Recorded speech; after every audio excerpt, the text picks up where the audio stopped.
Wait, Edwards, have we been rolling this whole time?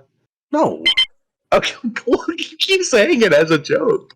Yeah, but you never know when I'm going to hit the button, so now this is the intro. God damn it!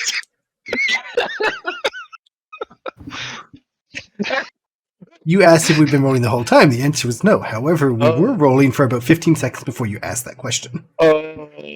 Congratulations, the intro to this episode is now, It is. which is the most realistic thing ever. Welcome everybody who's listening to USS Guan. Yeah, last we left off, I suppose. This is amazing. This is the best. Give me just 1 second. Oh, I love that my computer just timed out. I love it. Okay, great. Last we left off, we had a bunch. We officially christened the new Sabretooth that our good Commander Kyle and Lieutenant Ishizumi created. Kyle? What did I just say? You said Kyle. Oh. Well. Lieutenant Commander Letters, Kelly. Right letters, wrong order. Yep, there you go. Lieutenant Commander Kelly created, and last week we also went through the ordeal that was Commander Dr Hagen's Kobayashi Maru test. Seemed to pass with flying colors, even though the end of it was rather morose. We left off with Commander Kelly and Commander Hagen having a wonderful drink inside of the holodeck itself. And we are now going to start here on the vessel with Commander Edwards. Commander Edwards, you hear a doo-doo at your door. I believe this would be about, I would say maybe 2 p.m., maybe like 1400. Where would you be at on the station? In your office? You wouldn't be in ops right now. No, it's 2 p.m. I'm going to be in probably my ready room going over the reports because we're, did a bunch of changes, about to be ready for deployments. I'm just checking over everything. Okay. Doing paperwork. That's my life now. Paperwork. Awesome. You hear a doo-doo at your door. Enter. In walks the Admiral Yannick. Admiral Yannick, trailed behind Admiral Yannick, you see a Bolian engineer, sort of that bluish face with the sort of black design lines on the face, completely smooth bald head, rather diminutive in stature, but she's an engineer. Like, she has sort of a beefy, really broad set of shoulders, wearing just the yellow engineer's uniform, and you see that she is a lieutenant commander. Admiral Yannick says, Commander Edwards, Admiral. Good afternoon. Good afternoon. Welcome back. Appreciate it. Commander, this is Lieutenant Commander. This is Lieutenant Commander Creighton. Lieutenant Commander Creighton is a representative here from the Starfleet Corps of Engineers. She will be here to monitor the progress of the new and improved USS Guan as it's gotten its commission.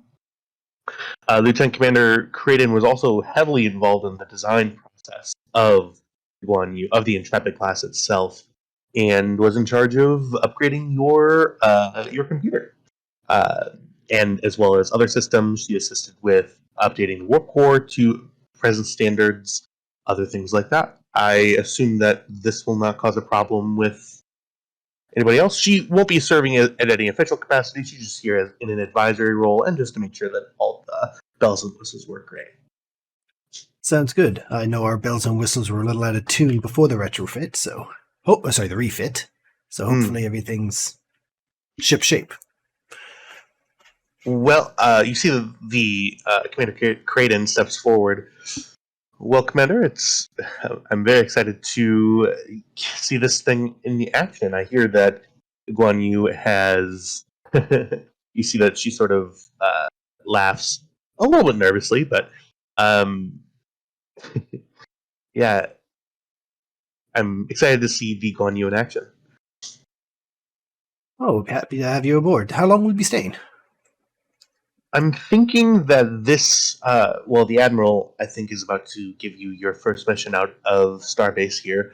I'll be observing throughout this mission, and if there are any kinks in the system, then I'll be here to coordinate with the Corps of Engineers and fix them, along with your engineering staff, who I'm sure are very proficient. That they are. Hmm. Perfect. Well, we'll get you situated with some quarters momentarily. Admiral, I think we just been kind of fucking dropped the lead there. Apparently we're heading out. Yes, Commander, we are going to send you out on... I'm not a scientist, I'm an engineer by nature, but he hands you a data pad. Commander, we've received some interesting reports from... Well, actually some interesting sensor readings from a system not too far away from our current location in the sector that is coreward from us, closer to sort of the between sort of the Romulan neutral zone and Klingon territory. There is a red giant star out there that seems to be emitting some signs of decay. We're going to send you out on what appears to be a normal survey mission. Definitely a step down in intensity from what you've experienced so far, but I'm sure that that'll be some welcome respite for you and your crew. It'd be nice to do a nice scientific mission on this scientific vessel for once. Break her in proper before we break it proper. I see. Well, your directives are to monitor the red giant, make sure that the star take sort of a barometer on what the star is doing. We're just receiving some anomalous readings and some gravimetric distortions from that area. They're intense enough to where that we're detecting it a sector away. So we just want to take a look and see what the deal is. Too easy. Okay. Well, if you have any questions, we, of course, Commander Creighton will be here.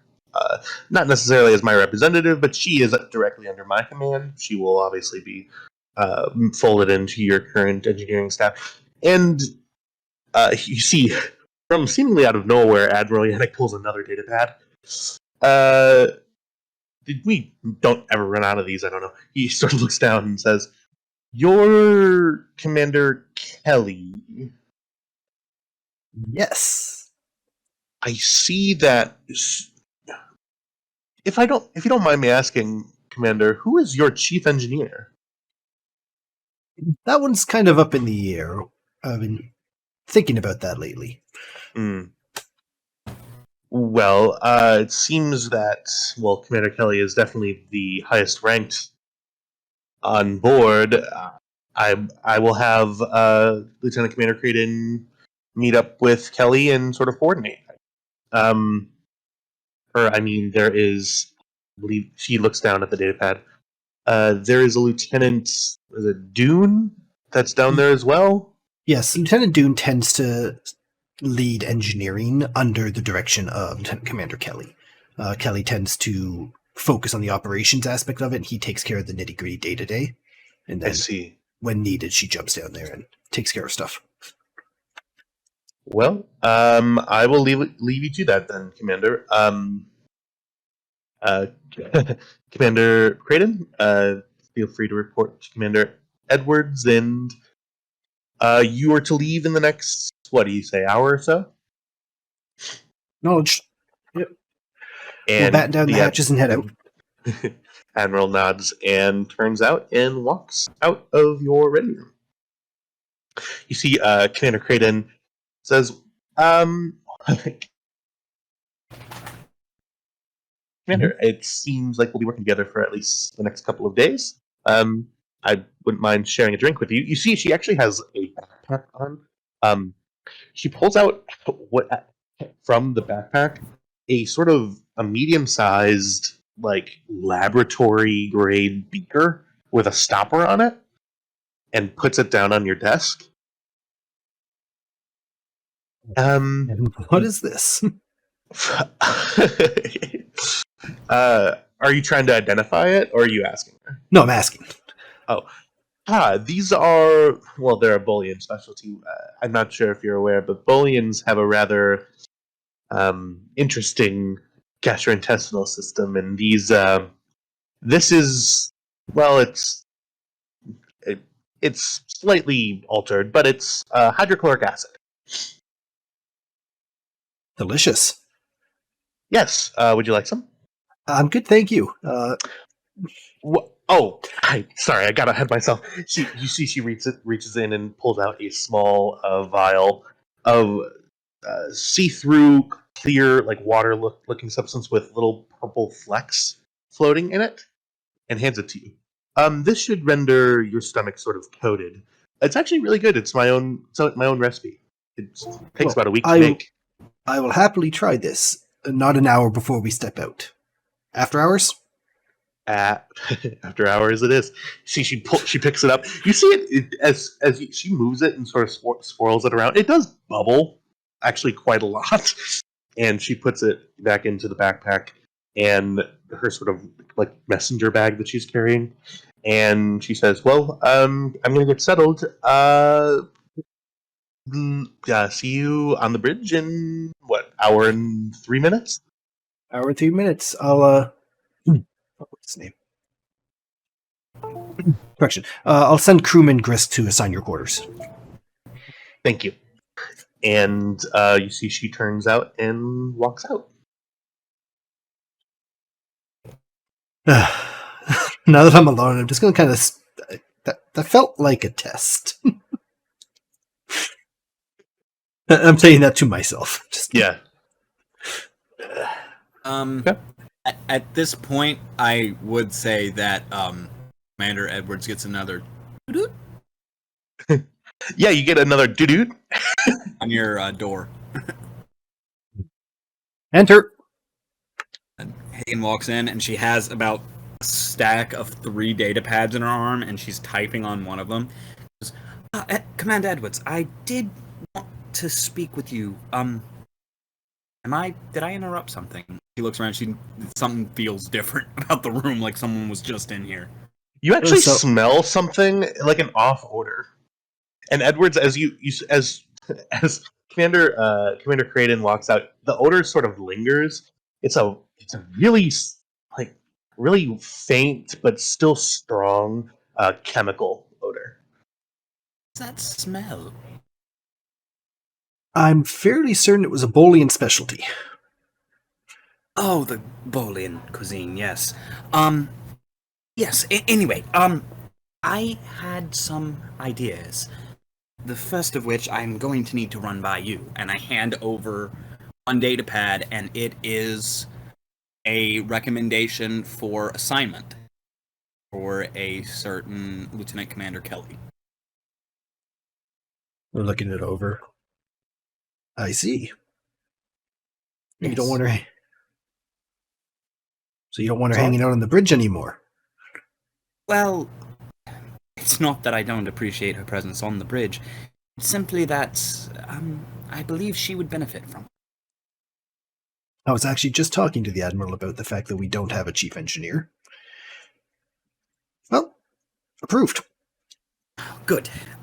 Second, and I pull out the second data pad, I'm going to need an assistant for the commander duties.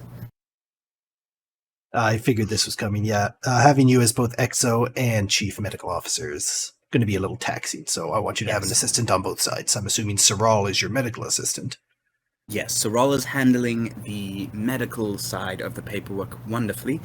I am going to need a command assistant, someone who knows Starfleet protocol front to back, and I couldn't think of anyone better than Lieutenant Nishizumi. I'm just going to smile and nod as she says, Exactly who I was thinking. Yes. So those two things are covered. Third thing, and I hand him the third data pad. You are overdue for your checkup.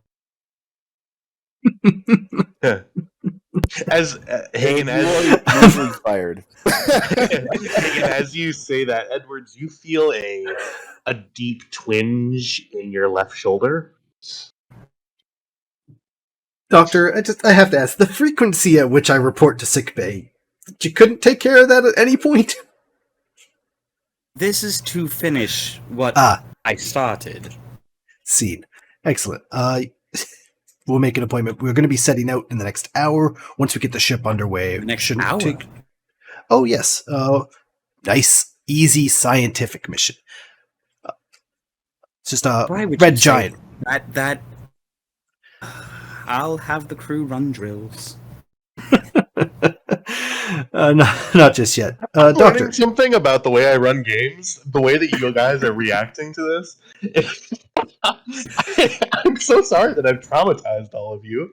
You're all like, oh yeah, alright, easy science mission. Take a fucking hike. You had the Admiral in character say, it appears to be a normal research mission. yeah, No normal research mission has ever preceded the words "this will be easy" has never preceded an easy mission. We're not traumatized. We're genre savvy. well, Doctor, I'm going to hand her the pad with the mission. Well, it's your first day on the job as XO. I know you don't have a whole lot of the time behind the big chair. Night shift is one thing, but command of a mission is another. So, this one's yours. I'm sorry, what? This mission, you're in charge. Albeit tactical. I'm there if you need help. But I'm not going to step in unless it is such a dire emergency that loss of life is imminent. As in, you're needed in the surgical bay. Understood, Commander. I will do my best. Now it's pushing you into the deep end to learn how to swim, but that's pretty much how I got this job. Right, so do you want to meet with Kelly as well, or is that up to me? Oh, that'll be up to you. Right, understood. Commander, it's, I need to go get ready. One more thing, Doctor. How familiar are you with the Starfleet Handbook of Personal Relationships? I'm sure you're well versed in the medical half of it. I am drawing up the paperwork right now. Actually, I'm just haven't finished typing it all out. So, this a little outside my purview, but there are actually no regulations based on inter-crew relationships, providing they are not a direct report. Do you understand? Yes, I do understand. Me So- being the executive officer does make that different. Does not. I'm fairly certain we just gave Lieutenant Nishizumi the job of your assistant, and as Chief Helm Operator, I believe one Lieutenant Mitchell reports directly to Lieutenant Nishizumi. True. So, True. Yes, thank you. That I hadn't considered that. Yes, on another note, you said an hour? Have the rest of the crew been informed? you walked in as I just got the pad. I've had it for 5 minutes, you've had it for 3. That part of it, while I go and meet with the people I need to meet with. Okay. Happy first day, Doctor. Oh, thank you, Commander. As she walks out of the room. As you walk into the bridge, you see Lieutenant Mitchell just sort of hanging out by sort of like the science station. and sort of making like cheating glances over towards the ready room. I kind of look up as I walk out and give her a smile and a nod, and I just hold up a data pad like I'd talk to you right now, but I'm literally right in the middle of something, and I continue walking to my office. Okay. Yeah. Lieutenant Mitchell looks slightly deflated, but continues, sort of actually walks away from the station that she's never at, and goes towards the auxiliary comm stations and sort of starts up her sort of. Actually, there is one thing I do. As I kind of angle myself to walk by her, just kind of give her a touch on the shoulder and a smile, and just be like, "Talk later. Really busy right at the moment." Yes, sir. And she sort of puts her head down. Sarah, gonna be okay. Just sort of a twinge of anxiety just sort of emanates off her. That's the big thing. You also sense a conflicting sort of there's something there that this is surface thoughts level. Like you're getting a conflicting sort of two ideas that are in conflict with each other. You all right? What? Oh, yeah, I'm fine. I'm just getting ready for my shift. I saw the Admiral walk in, so I figured we would be heading out pretty soon. Yes, it seems like within the hour. Oh, within the hour. Jeez. Okay, I need to find Nishizumi and make sure that we have our shifts worked out. Yes, you will get Nishizumi in a little bit. I do need to have a meeting with her. Yes, Commander. Well, I am gone, and Commander Edwards is in his ready room. You have the comm. Oh. All right. And you see Sarah walks around and sort of just sort of sits. Well, I don't know where Nishi is. Where would Nishizumi be right now? Wait, are you asking me? Yeah. Okay. Is she on duty at the moment or no? Not necessarily. You're docked, so you. Okay. It's kind of interesting when the ship that you're in charge of driving is docked. Con officers, I feel like, just sort of mill about and hang out. They have duties to perform, of course, but you haven't been notified that you're on a mission yet. So I leave it up to you. Where would you be? Well, I assume the ship is currently going through a refit, right? Yeah. Refit just finished. Like people are bringing engineering equipment off right now. Okay. Well, pretty much. I guess she'll just be in her quarters. Yeah. On the ship or on the station? Probably on the ship. On the ship. Okay. Yeah. Sounds good. Great. I'm going to, from my ready room, just ping all the senior officers for 20 minutes from now, meeting in the meeting room, so we can get the mission underway. Right. Gives Kestra time to do her thing and all that. But I do need to head to my office. I'll see you in a bit, Sarah. And I start heading towards the XO's office. And that conflicting sort of two ideas opposed are still sort of there. As you sort of walk away, you actually feel a glance as you sort of walk away. You feel a glance that she actually like glances up and sort of watches you walk out. And then you feel her mind sort of go to work mode and just do whatever she does. Right. So I head down to my office, and since I've got 20 minutes, first one I ping is, Lieutenant Commander Kelly, please head to the executive officer's office. Acknowledged. Commander Hagen, as you walk into your office, is this the first time you've been to your office? I did come in and like bring some of my personal effects in there. So like there's a set of those Newton balls that she obviously has. She has a couple pictures of her horses, and her medals are on the wall, but that's about it. Yeah, you actually see there's actually a red shirt crewman in here as you walk in.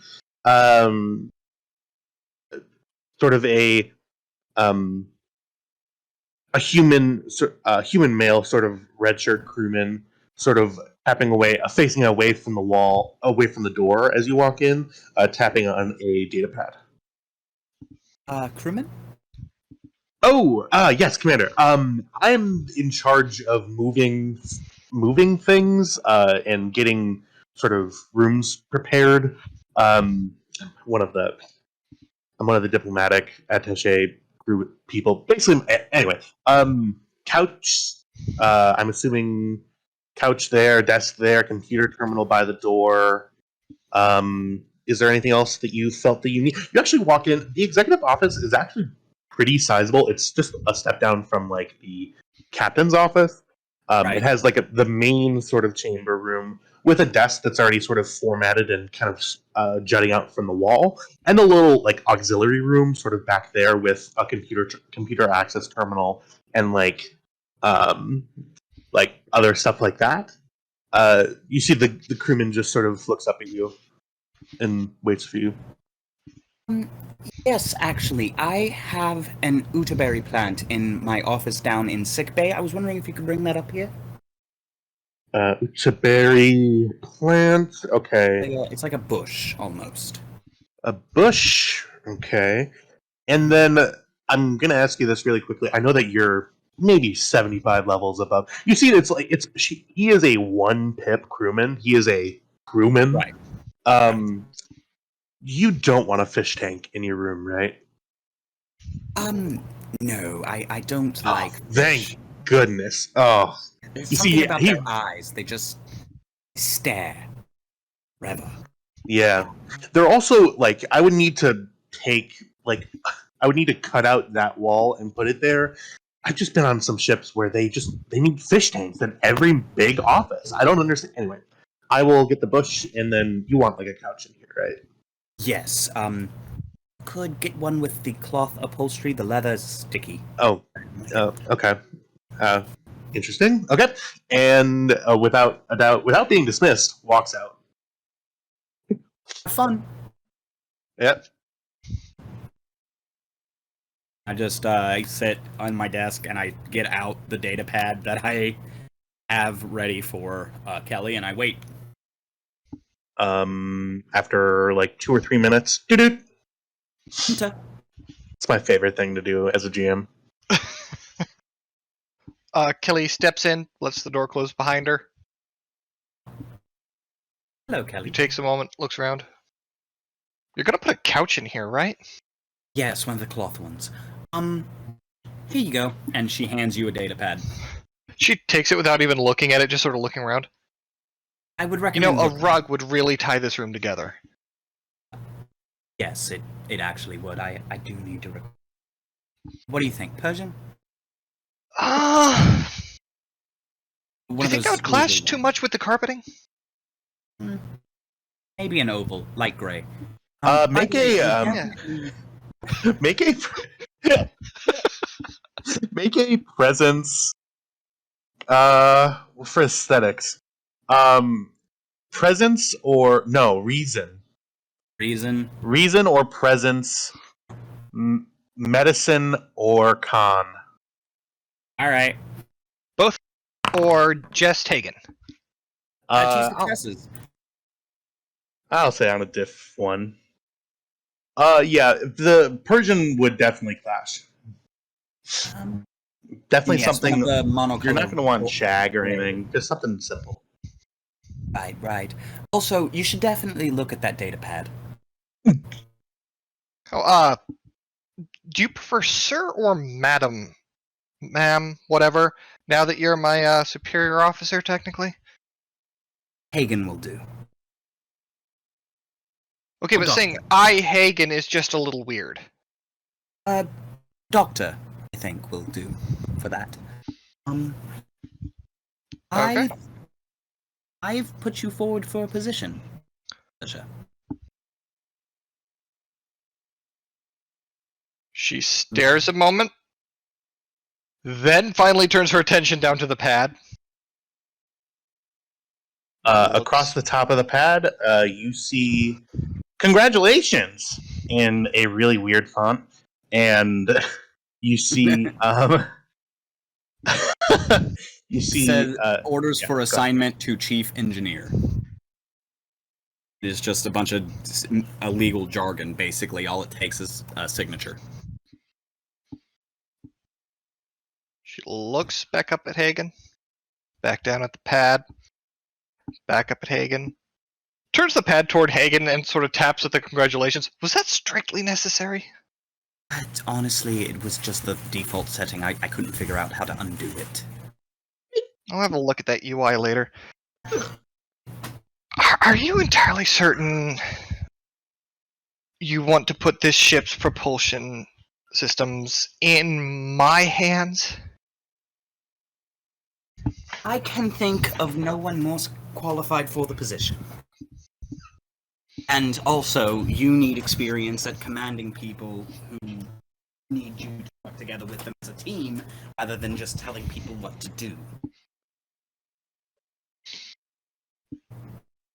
Can't argue that as much as I would like to.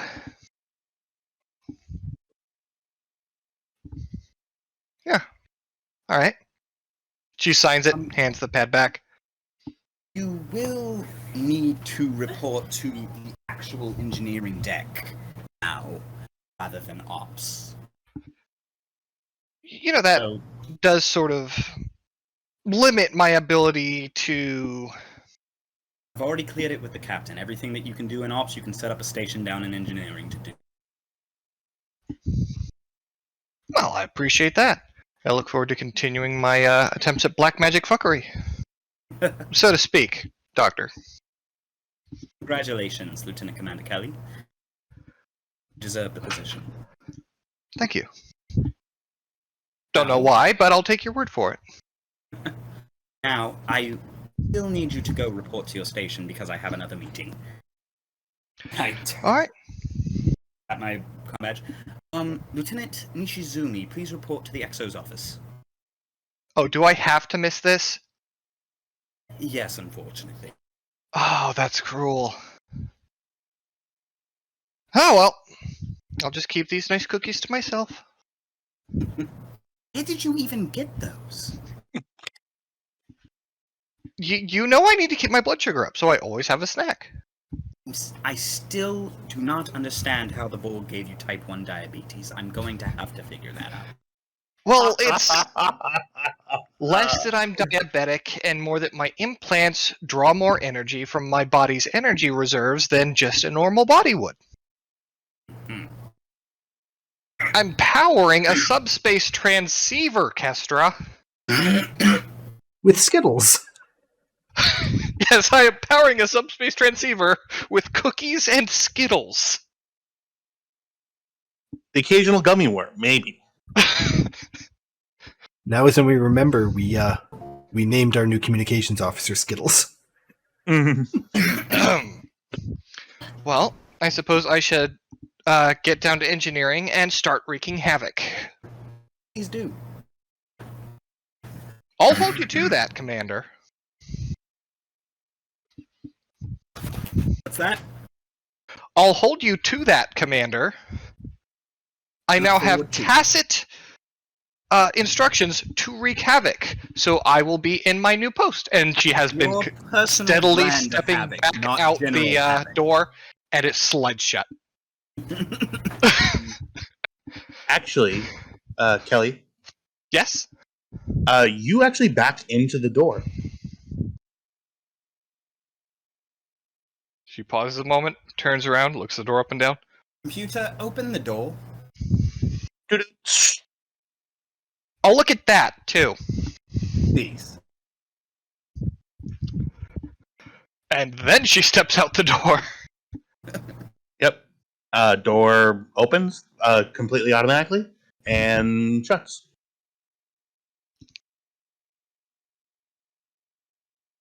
Alrighty. I bring up the pad I had for Nishizumi. I just check over it to make sure there are no typos. Hagen, Mhm. you smell something. What do I smell? You sort of go, "Ew, what is that?" and turn around, and you see in your replicator is a half materialized glass of coffee.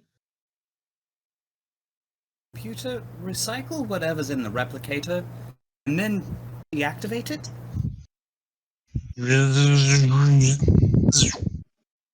Replicator deactivated.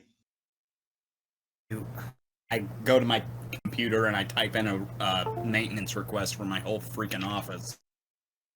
What keeps connecting and disconnecting? I do not There's something know. on Hagen's end. I'm trying I to hear- figure that out. I don't know what it is. Is it a USB connection? I'm thinking it might be. That's why I just unplugged and replugged in my mouse. Looks like it's fixed now.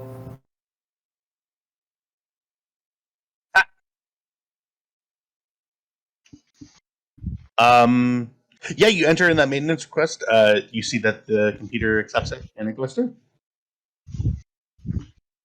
I type in a maintenance request for the inside door sensor and the replicator, and just a general level 1 diagnostic of everything in here to make sure that nothing catches on fire. Do you enable the? You're able to automate. You're senior staff. You're able to enable a level 1 diagnostic without any engineering qualifications. It's just something that the computer does. Sure. Get it. You hear working, and after about 5 seconds, level 1 diagnostic completed. Any errors to report? No errors found. Okay, that's definitely not right. I put in the results of the diagnostic to the engineering team, and then follow that up with, my replicator spat out a half-completed cup of coffee that I did not ask for, and my inside door sensor did not register a person there. So, whatever's causing that. You actually get a hail from Lieutenant Dune down in engineering. Dr. Hagen, what seems to be the problem? Well, my replicator seems to be on the fritz, and my door is not recognizing people walking up to it from the inside. Okay. We're thinking that it's something to do. It's the binaural gel pack accepting the new programming to the computer. We're expecting. We actually have Lieutenant Commander Creighton down here fixing it up right now. Would you be able to order something out of the replicator? Go ahead and activate it and let me know what comes out. Certainly. Computer, activate replicator. Replicator activated. One mac and cheese. Hot. There are 63 classifications of mac and cheese. Please specify. One at random. Working. You see not a Beta Z equivalent or an Earth equivalent to a mac and cheese. You see it appears to be steaming hot in a fully materialized bowl. You have never had this variety of mac and cheese, but it looks normal. Hey, looks like the replicator is at least functioning for now. Let me see about the door. I kind of wave my hand at the door sensor. Door opens right away. Well, that's odd. It seems to be working now. Thank you, Lieutenant. Yep, no problem. We had a couple of issues with doors on the ship. We seem to have it fixed now. Alrighty. Well, let Thanks. me know if I can be of any further assistance. Oh, one more thing. Yes. I heard that actually this will be good for another time. And you see Dune ends the communication. Right. I just wait for Nishizumi to arrive. Yeah, Nishizumi, I'm assuming you're walking right over, yeah? Yeah. Okay. You wait to the door, and then do for the fourth frickin' time in this episode. Doo-doo-doo. Enter. The sound effect changed. The theme. Yeah, Nishizumi, you walk in, walk into the XL office. She, she walks in with she totally forgot that she walked in out of her quarters and into your office with a teddy bear in her hand. So she was like, Scheiße, throws it away and stands at attention and salute. Yeah, teddy bear just go boing Hagen and squeaks. registers the teddy bear, chooses to ignore it. Okay. Lieutenant Nishizumi. Yes. I have some new orders for you. Hand her the data pad. She keeps her salute up, but At ease. she drops it and stands at ease. Just as you were, Nishizumi, there's no need for the rigidity. Here, Oh, my sweet summer child. I know. It's a work in progress. She grabs the data pad, but she also says to you, "Congratulations on your promotion, by the way." Oh, thank you, Nishizumi. Actually, that is what your new assignment is related to. Seeing as that I am both the acting chief medical officer and executive officer of Guan, I am going to need assistance for both. I have Saral to assist me with the medical, and I was wondering if you would be willing to assist me with that aspect.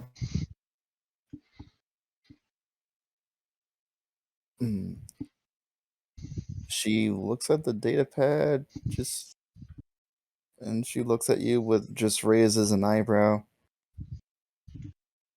Okay, but very well.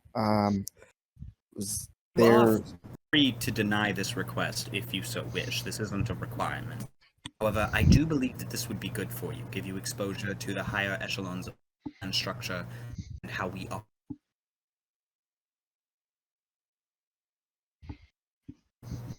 Very well. Sure, I will be more than happy to in any way. I was just kind of surprised to actually get this position. To be clear, Nishizumi, I believe that you have the potential to one day make a great captain. I also believe that the best way to get you the experience you need to become that officer is this. Oh, I appreciate it, Commander, and I will accept it. But, however, I have no intentions of staying in Starfleet forever, really. Well, if that is your decision. But I'll be more than happy to assist in this matter, and I will be gladly to accept this position. Certainly. Well, thank you so much, Lieutenant Nishizumi, and I believe your teddy bear is still outside. Right, Baco. Right. And go and grab him. She stands at attention, and she says, "Will that be all, ma'am?" And Hagen salutes and says, That will be all, Nish. She salutes. She returns your salute. She does an about face and exits out the door and grab her teddy bear and take the bear back to her quarters. And then she goes, "Wait, is it? Hold on a second, out of character. Is it time for a shift?" you did get a notification that you're going to need to be in the meeting room in about 20 minutes. Okay, yeah. So At this point, it would be probably about 15 minutes that there's going to be a senior staff meeting in the convention. okay, so she'll head back to her quarters, put the teddy bear back there in her quarters, and then head over to the ready room. Is that where the conference is being held at? No, the meeting room. Oh, the meeting room. Okay. Yeah, So ready room's on one side of the bridge, meeting room's on the other. yeah. Okay. So she'll just quickly put the teddy bear back, and then head back over to the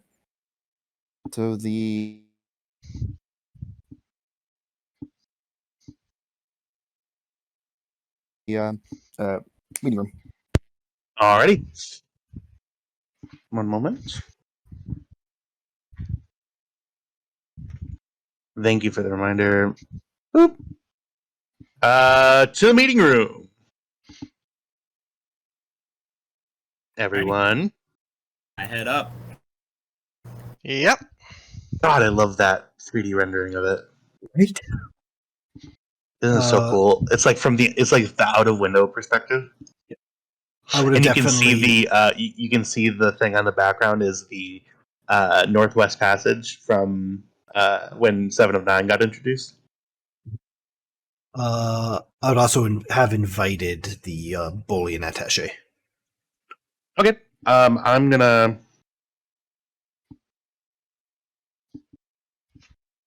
do that then.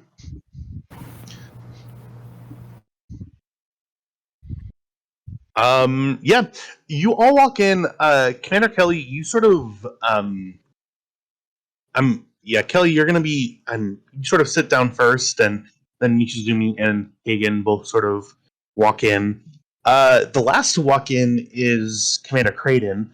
Lieutenant Commander Creighton, just describe you again. Fully Boolean, sort of blue with the excuse me, with the darker blue sort of. You can see the token. Engineer. You see that she actually has some like black scuffs on her uniform.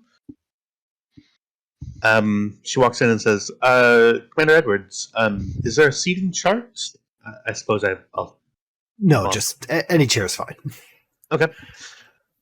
She sits next to Dr. Hagen. Doctor. I'm sorry. I'm sorry. I don't believe we've met. I'm Dr. Hagen. I'm Lieutenant Commander Mina Creighton. At your service. I'm sorry. What was that name? Mina Creighton? Mina Creighton. I will type it in chat for you. Yes, everyone. Mina Creighton.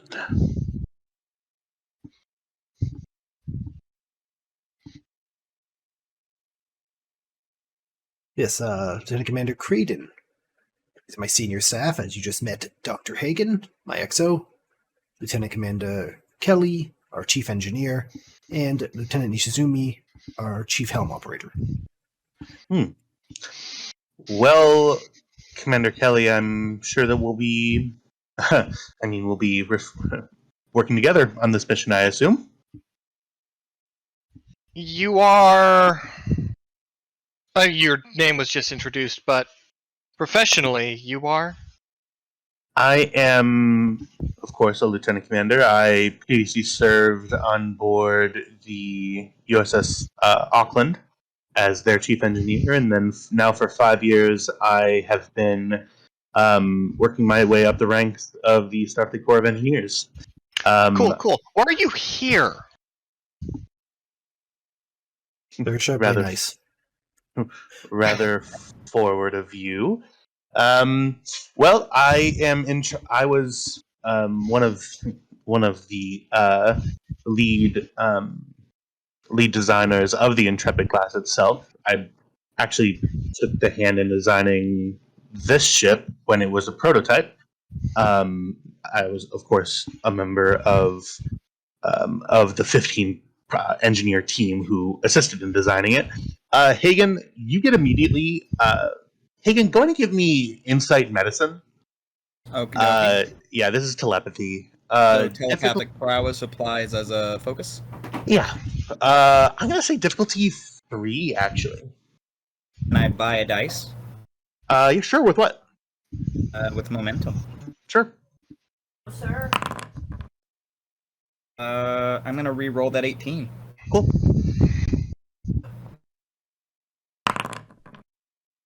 Yeah, Hagen, you get the sense that she's being falsely modest.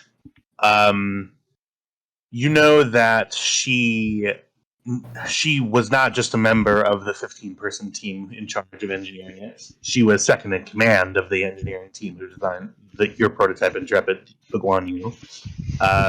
Behind you get specifically. God damn it! I had it written down somewhere. I made you an entire data plate. Sorry, I have the name pulled up in a book somewhere. Sorry, I didn't mean to snip.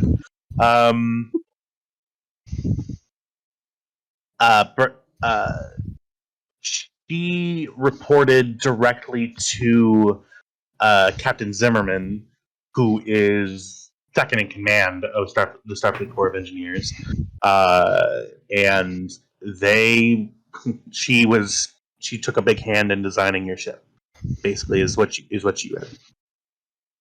you read off of her. Did we get the spelling of that name in chat? Yeah, it's 2 rolls up. Yep, it's in the Creighton. It is. Yes. Yep, Creighton. Yep. Well, Lieutenant Commander Creighton, I'm sure we all appreciate your knowledge on the ship, and we look forward to working with you. And congratulations, she's a fine ship.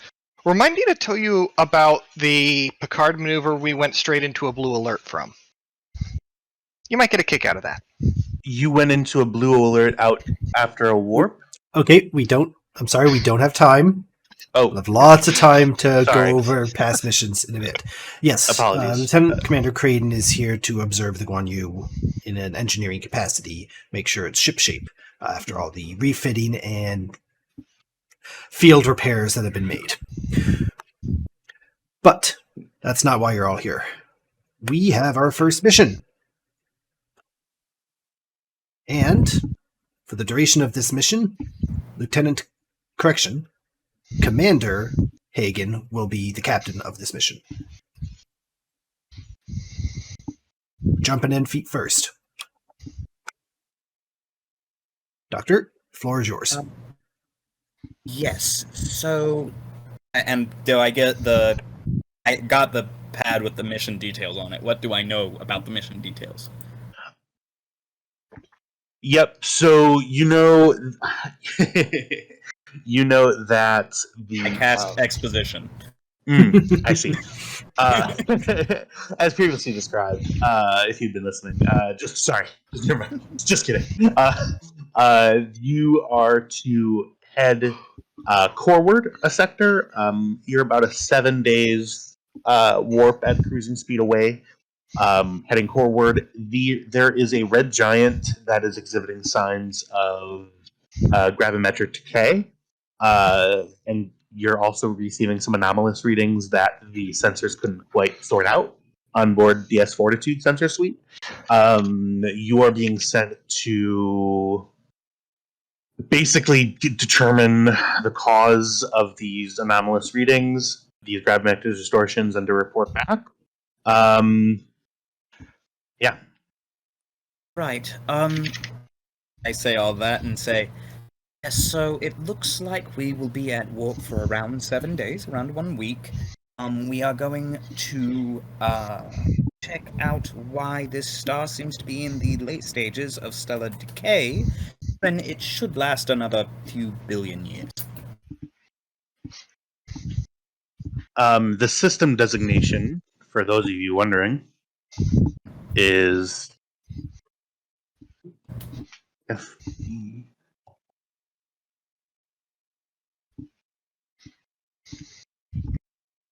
Eat with bated breath. Oh, is that all? Yes, yes, I believe that is all. I suppose that is rather a step down from what we've been getting into, but it's good to finally have a science mission. Um. So, does everyone know their assignments? Yes, you see Commander Creighton steps in. Commander Kelly, you'll be coordinating with me in regards to the repair schedule, in regards to some of the malfunctions that we've been experiencing. I've been sort of taking the lead. Lieutenant Dune has been assisting me in working with some of the. I think, Commander, I'm not sure if you're aware. We've been having we had some door issues about 30 minutes ago ish. Yes, my office also had an issue Actually, with that, well- and the replicator well- spat out a half-formed cup of coffee. So that's where it went. That was you. Well, I ordered a coffee and didn't get spit out, so I was going to put in a request after this. What's my old office? Maybe it misses me. Yeah, well, we figured out the issue. It was a circuit in one of the auxiliary EPS auxiliary EPS power systems. Things were getting power that weren't supposed to. There was a weird wire crossing. We were able to fix it. Stuff like that happens with a field refit. So we got it all taken care of. Just let me know if you find any other failures. I doubt that you will, but Right Okay. then. Just a few housekeeping things. Firstly, it looks like we got a new shielding system, so that will be fun. And I think that does it. Any questions? Any concerns? Didn't we also get the phasers looked at? Little birdie told me we'd be getting some bigger teeth. Did we get that? that will be outfitted on the next pass. We needed to order some new phase coils. Yours are still working great, but we need the upgraded ones in order to get you all squared away. Right. Edwards with kind of just that- slumps into his hand. Damn it. With that, I do believe that we are good to go. So everyone's dismissed. Report to your stations. We'll be heading out in around 30 minutes. Aye, aye. I am. And Creighton steps up and stands up and says, Kelly, I'll see you in engineering, and walks out.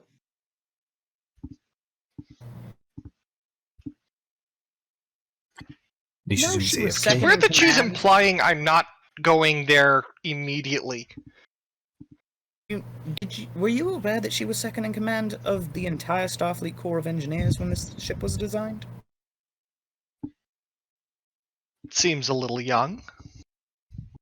Well, as do I. I was going to say, we don't exactly have any ageism on this ship. Yeah, I'm pretty sure everybody that's currently a senior staff is under the age of 40. Yeah. I mean, Hagen's 24, so Michizumi's, I think, 21? Something Yeah. like that. I'm at least in my 30s. Probably no, 35. not 24, 22. Yeah, I had it young to- ship. Wow, Sersha is older than Hagen. Did not see that coming. Oh yeah, Hagen's a prodigy. A lot of levels. Anyway. I guess Hagen heads to the bridge and takes the con. Our chair. Speaking of which, let's go to the bridge. Yay! Vincent Strausser will be main science. Edwards, tactical. Zeg. Duh. Exactly. Sticking him back where he belongs. Poor Sig. He's just our whipping boy. This leaves me to ask: are you going to have the ops station be manned, or is it just going to be Kelly down in engineering? I think that Goon should be secondary ops, and Kelly should be main ops. Like, if Kelly is needed in engineering, she does the engineering stuff, but mostly she's doing ops from engineering. That makes sense. Oh, okay. Sounds good.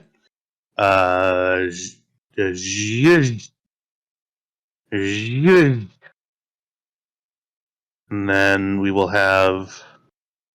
Who do we got for?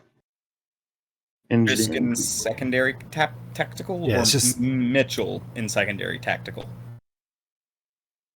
That will be where Mitchell sits. Where's Sarah? There you go. Ah, Why are there two of her? All right, there needs to be a. Edwards, you're the designated token mover. Just I wasn't moving. I'm just drawing lines. people were drawing people. We're sorry. Everyone has access to the lower deckers. Okay, Yeah. cool. As Hagen, as you sort of sit down in captain's chair, and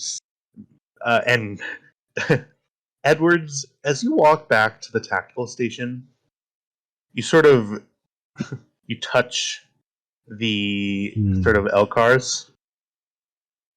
Describe to me how Edwards is feeling right now. Comfortable. Hmm.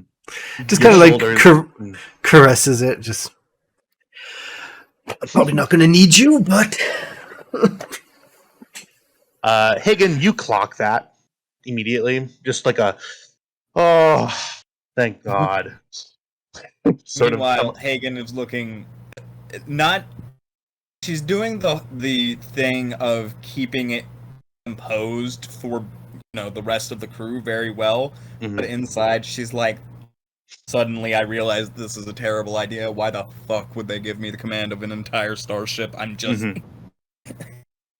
Sarah sort of sits down at the auxiliary tactical station, sort of swivels her chair, and says, finishing tactical readings, Commander. Thank you, Lieutenant Mitchell. Let me know if there's any bugs that come up. Run final systems check for docking, I believe is the word. Nishizumi, you have been given the clearance to undock from Deep Space Fortitude. I don't know if he's back yet. Nishizumi. Oh, I saw the BRB. Sorry. Yeah. You see Nishizumi. The docking sort of clamps come undone. Ship begins to drift. Nishizumi activates thrusters, moves forward, comes out to the warp point, and activates warp. The nacelles sort of you feel the nacelles move up into their warp positions, and you feel the ship, like butter, dive into through the warp field and go to warp.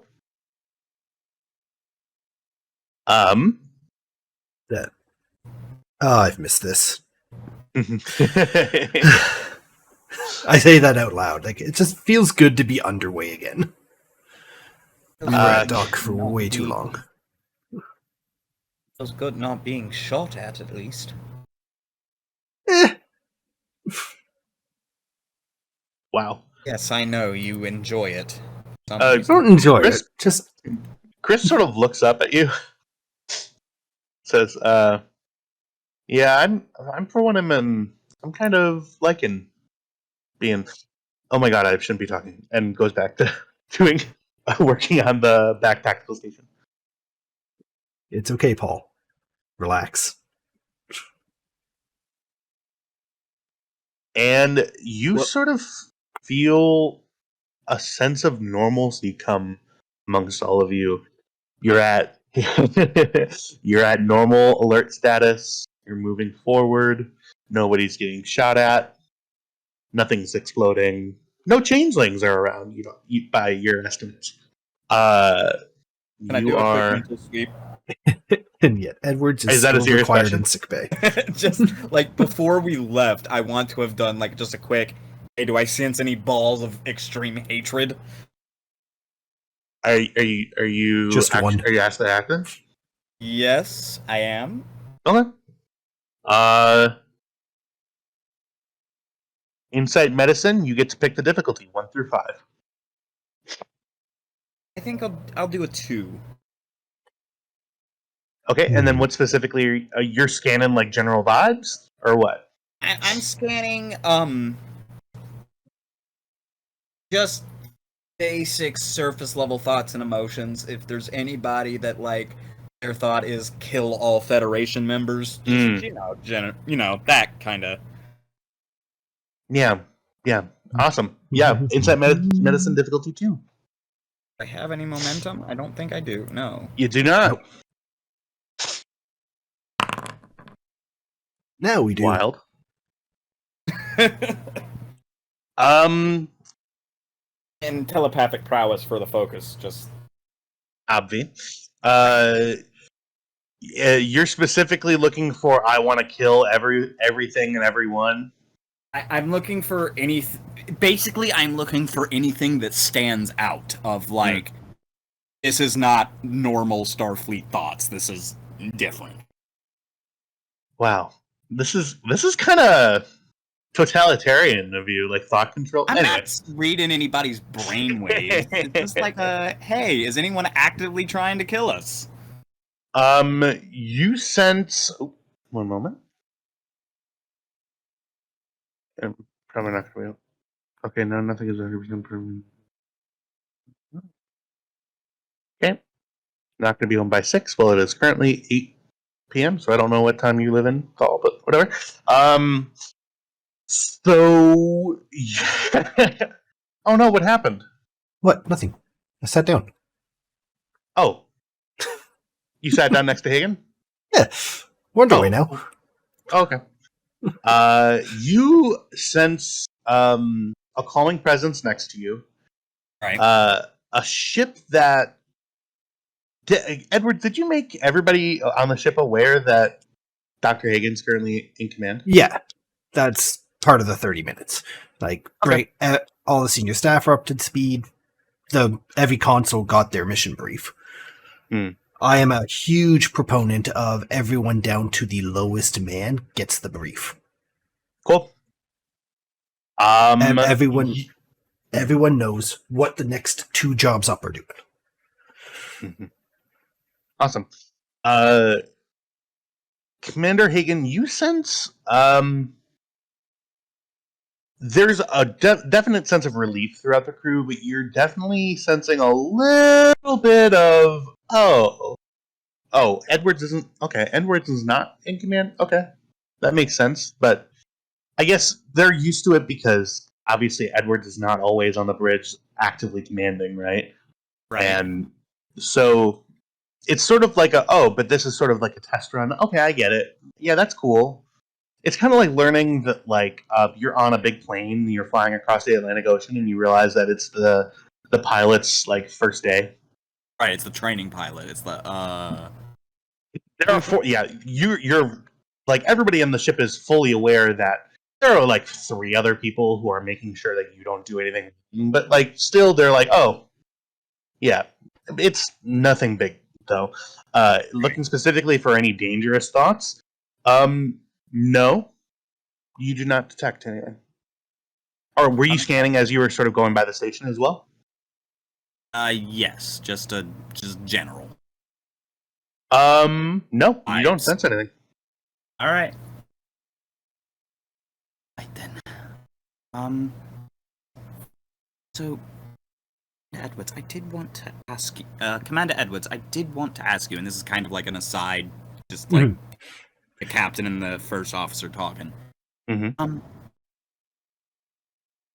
What does the commanding officer normally do on the wait? Just go to the ready room? What's the procedure? Lots of paperwork. Mission brief. So you basically read over, check your star charts, try to plan for everything, and then throw that plan right out the airlock the moment anything happens. Usually go through the reports from the XO, which has all of the staff checks. Right. Which is going to be a little hard for you to do as the XO. So, Thing another you put frequent. me in charge of the mission. I do suppose that puts. Are you technically not the XO? I believe that puts you in that position. Yep. Well, someone's got to do the job. He just chuckles to himself. And with that, we have 7 days of travel time. Is there anything that anybody would like to do? Is there anybody would like a scene? I'm going to officially end the scene there. I'm going to take that momentum. I believe this is a medical appointment I've been dodging. Yeah, Edwards. After your shift sort of ends, you get a communication from Sorrel. Nurse Sorrel to Commander Edwards. Go ahead. I believe you are now 2 minutes and 45 seconds late for your medical examination. Just going to go glance over at the doctor. The doctor looks back at him like, You booked it right at the end of my shift. Okay. I'm on my way. You Thanks, head down to Casper. sick bay. I do shoot him a quick mental message of just, have fun, Commander. Oh shit. I just remembered the last time we had a mental conversation.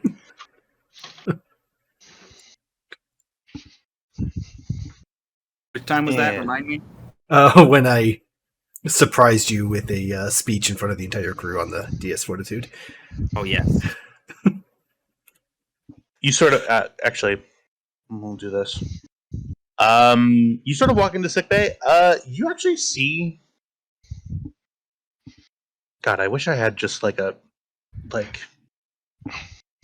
faceless NPC. You know what I mean? Like just like a delta that I could put down. Right. Ask and ye shall receive. Thank He's you. probably already making it. No, I just grabbed the ghost tube, but I will make one for the future. Yeah, if you could just, I would love you to make like one, like a delta that is science, a delta that is command, Yep. a delta that is ops. Mhm. Just like with like a dot around it or whatever. Yeah. You actually see that that Sorrel is actually treating someone. There's a weird substance that's coating this guy's arms, like a gray sort of ichorous substance. It's a science crewman, like one of the lab technicians. Now, crewman, it's very important that when we're working with these sorts of substances that we take full precautions. I know that a drop is very unlikely, but when we spill acid, it burns you. You understand that, right? Sorrel, yes, I have a medical degree, I understand. You just please treat the wound. Very well. He has a medical degree? Ghostface. All right. See, he's waving a dermal regenerator. Commander Edwards, And sort of have a seat on the on the other side of the room. I'll be with you in a moment. Okay. Now, crewman, I have the dermal regenerator all finished. Put these regeneration bandages on. Report back to duty at 0800 tomorrow morning. Dismissed.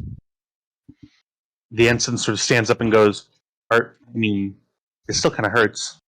Can I get... And Sorrel goes, you have received your requisitioned amount of pain medication for this level of injury. I will see you tomorrow at 0800. Okay. And the science technician leaves. Just gonna kind of watch him as he leaves. Commander Edwards, How has that shoulder been feeling? A worse for wear. A little worse for wear? That makes sense. You were shot. He holds up a medical recorder. Sorry, I couldn't keep. That's exactly why I said it, because I knew he'd just get super annoyed with it. It's exactly as bad as it should be for having been shot in it 3 times. Sorry, I couldn't stay in character. Dry snark, in my opinion, is perfectly in flavor with Vulcans. I just couldn't do it. It's so not me. I'm not dry snark. I'm just snark. Sorrel sort of scans. Commander, it's very likely that you will require amputation. Sorrel Kester put you looks up to that, at didn't you? with no facial expression. Kester put you up to that, right? What do you mean, Commander?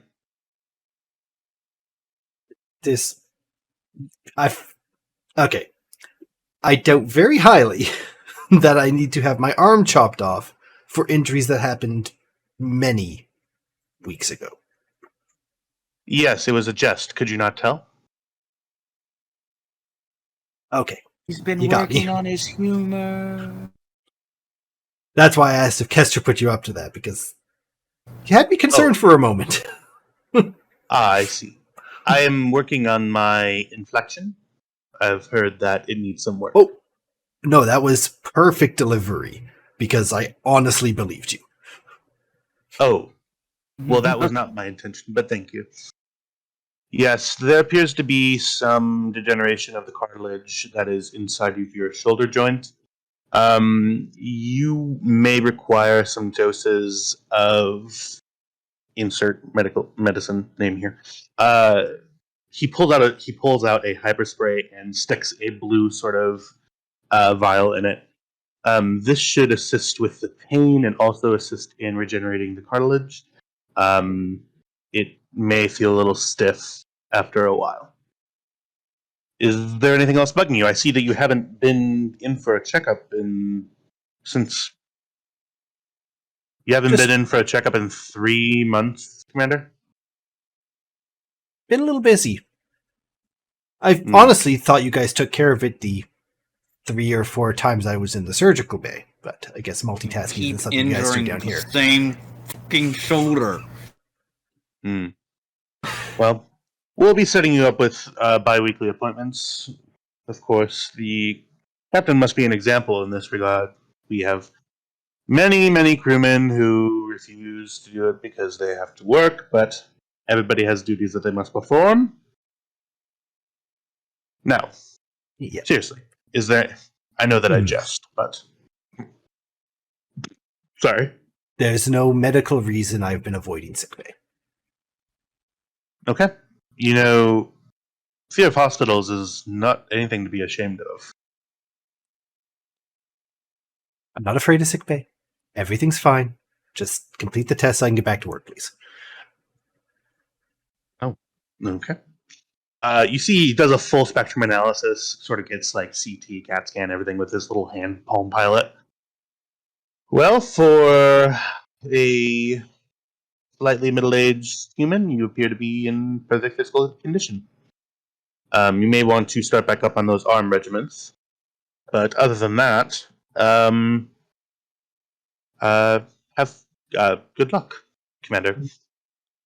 Quick question, Sorrel. You got my medical history up there. Was a sling necessary? A sling? Yes. What After is the last that? time I was... I knew it. That was another jest, Edwards. Yes, a sling in your case was definitely... I feel like you're not understanding my... I need to go back to the holodeck. I can see. Anyways, it was not necessary in your case, but I do in fact know what a sling is. Okay. Learned 2 important things today. One, Does that answer your question? it does, thank you. And give Commander Hagen, excuse me, Dr. Hagen, my best. We miss her down here. He turns around and looks at an empty sick bay. Seems like you're doing a bang up job.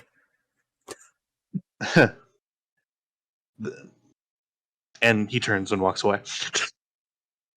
Good talk. We need more Sorrel scenes so I can work on it, okay? No, it's great. I love it. Is Sorrel half human, right? Yeah. Okay. No.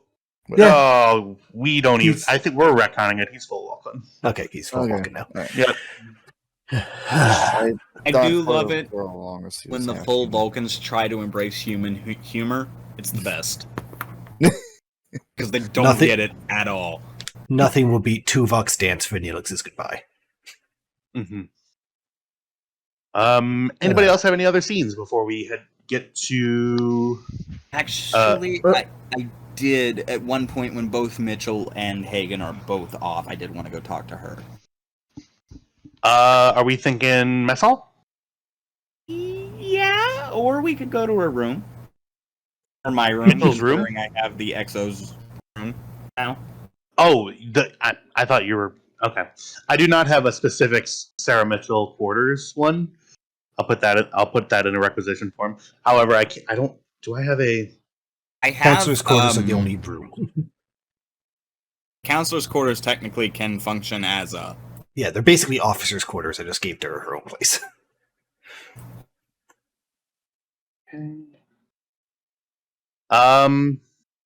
Wouldn't Mitchell's have to like bunk with someone else?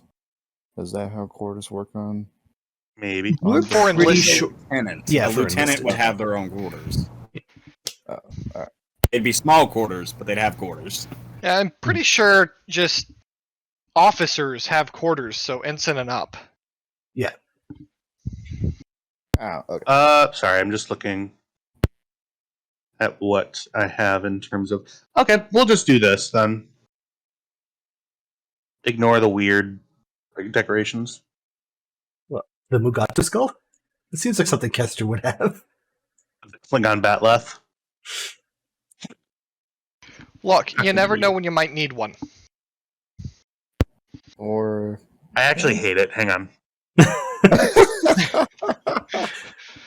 I It mean, takes me fully out of it. think it's not bad, but I think it's more in line of an admiral, you know? It was Yannick's office. It's literally Yannick's office, yeah. Yeah. Okay. Over there praying to the prophets. Yeah. He's human Vulcan hybrid. Why is there a thing in there? A Bajoran stuff. I didn't make the room. And I'm sorry, Kelly, who did you want? I was just snarking. I didn't I'm say anything. sorry, Hagen. Mitchell. Sarah. Okay. And this is meant to be your office or your quarters? Quarters, but the quarters have a living space and an office space, and this is. Yep, this will be it. Yeah. You hear a doo-doo-doo. Enter. I get up and walk over to the door. Oh, I open it up myself.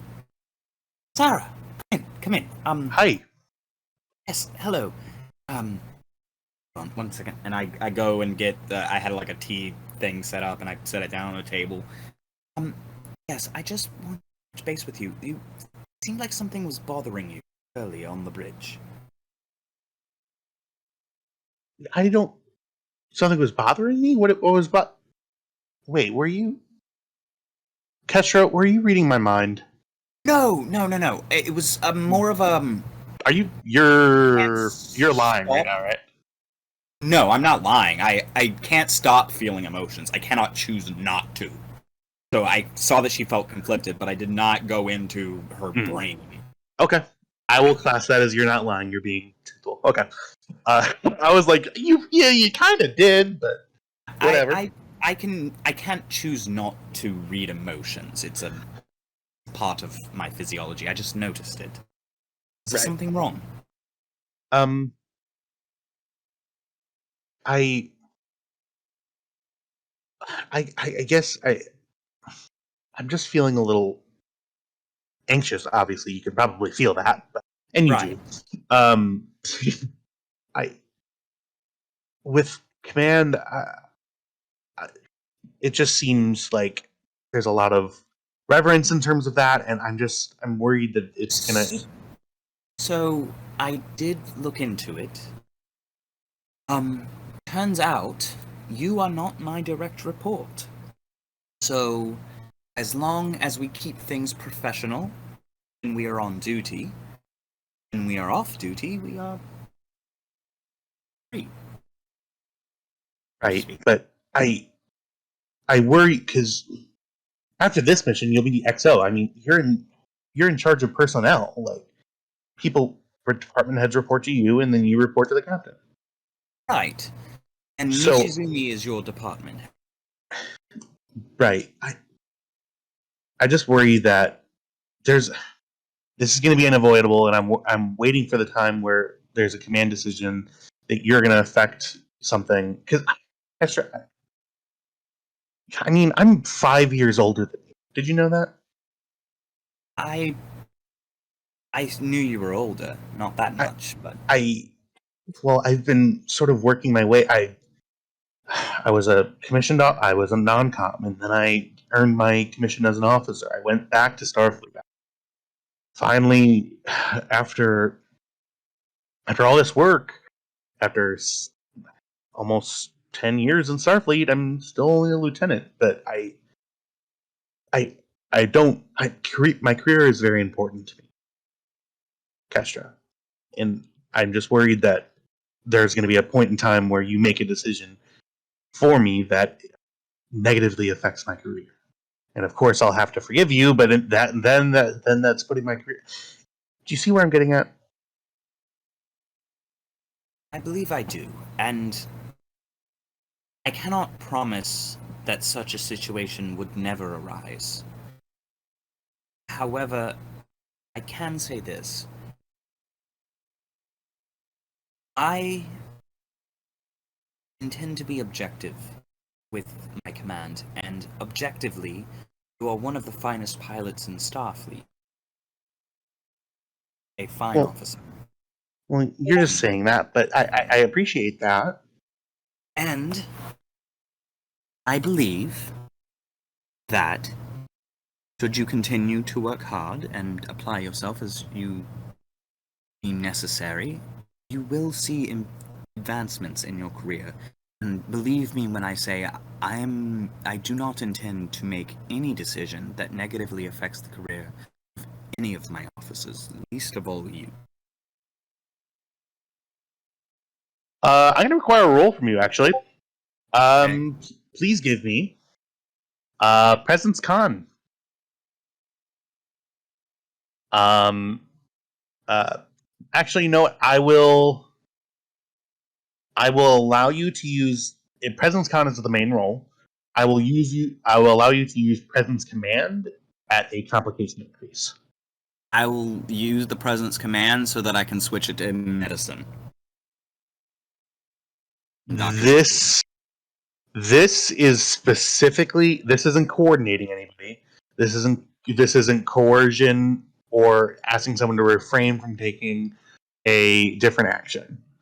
This is you're reassuring her. The only reason why I'm allowing command at a complication increase is because you actually are in a position to hurt or help Sarah's career. Then I guess I'll do con. I don't actually have much more command. I took away the command, remember? Yeah. Let's see here. Would composure count as a focus? Yeah, it's kind of an emotionally charged conversation. I'd allow it, yeah. Okay. This is going to be difficulty 3.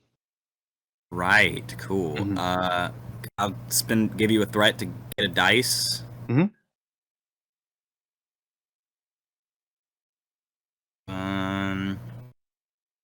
Yeah, I think that's all I can do here.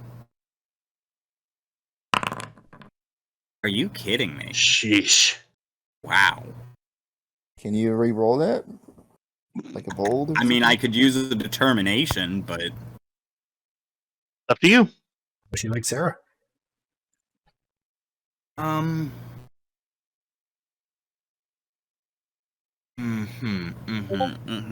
Okay. I'll allow you to see the cost. Just kidding. No, I won't. um. How would I- succeed at Costa here work, actually, in this case? It won't. That's why I said no. Oh, okay. What was I? Yeah, I can't think of anything that would actually apply here. Other than honesty is the best policy, but then I'd have to spend a determination.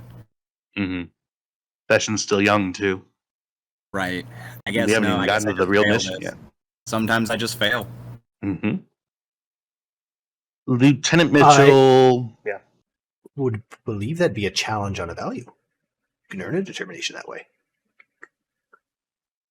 What value would that challenge? Your failure is not an option. You're actively working against that. Nah, not really. It's just failing, that's all. You're working against it mechanically, not Yeah. story-wise. Yeah, exactly. Yeah, it's like, I failed at something. Let's challenge it. Like, that doesn't really work.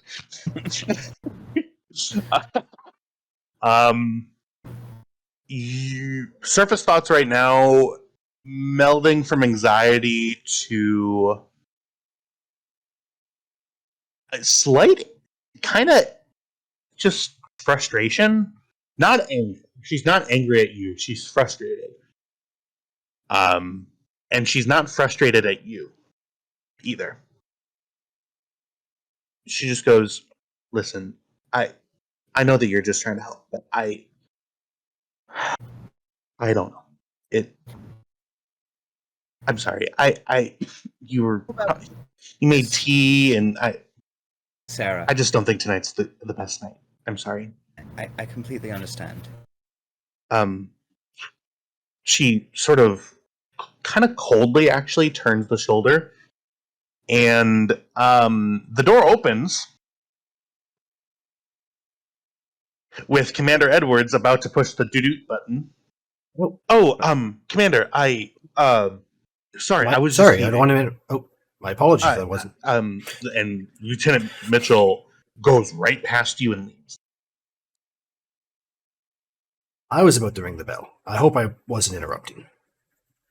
Actually, I think that she was just about to leave. What can I do for you, Commander? Well, it seems kind of pointless now. I was just checking on you after your first day. Well, other than that, it was okay. Didn't go well. No. I'm not certain entirely what the problem is, and I don't want to overstep my bounds and figure out what the problem is, and... Oh... Yeah. It's so complicated with you. Never just say what you think. I like to think I do, but I understand your issue with that. We are close-minded. You have Literally. subtext on your subtext on your subtext. Your body language is different from the things you actually feel and think and are saying. It's mind-boggling. How do you keep it all straight? Practice, mainly. So I assume there was an issue with your new posting? Yes, and I thought that there might be, but... I really like her, Edwards. Well then, you'll have to fight for her. What's, if you don't mind me asking as a friend, what is the actual problem? At least, what's the appeared problem? Perceived problem? Well, she's said something about starting off as an NCO and then working her way up to lieutenant, and that she is 5 years older than me, and that I am already commander, and that it may adversely affect her career, and there was a lot.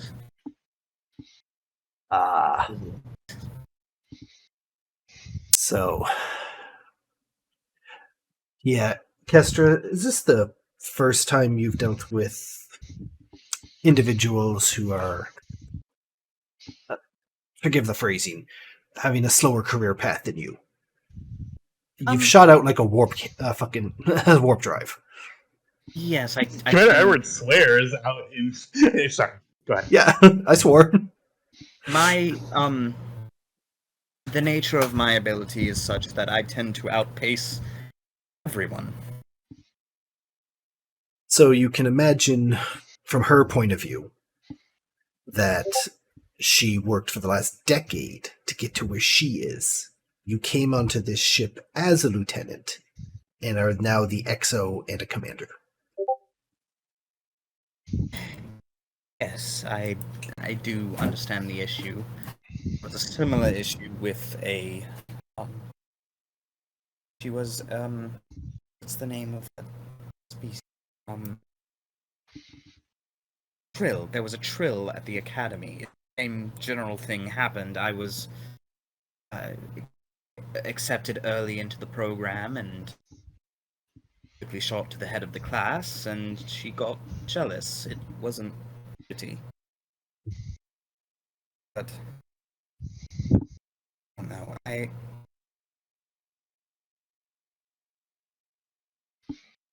just wish I could. I can't help her with her career. Edwards. I not only is it morally unacceptable, she would resent me.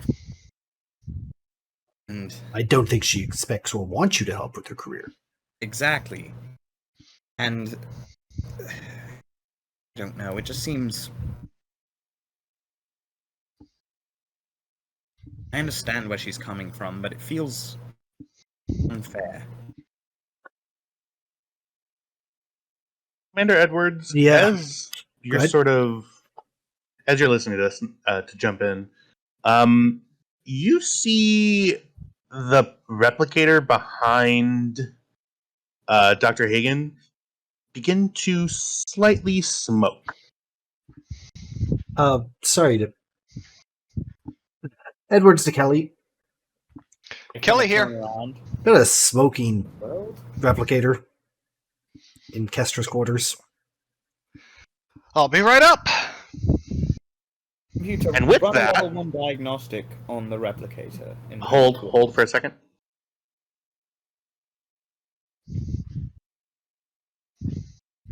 Both Edwards and Hagen, please give me daring security Dear. difficulty of 4. Did judo Interesting. apply here to try and roll out of the way?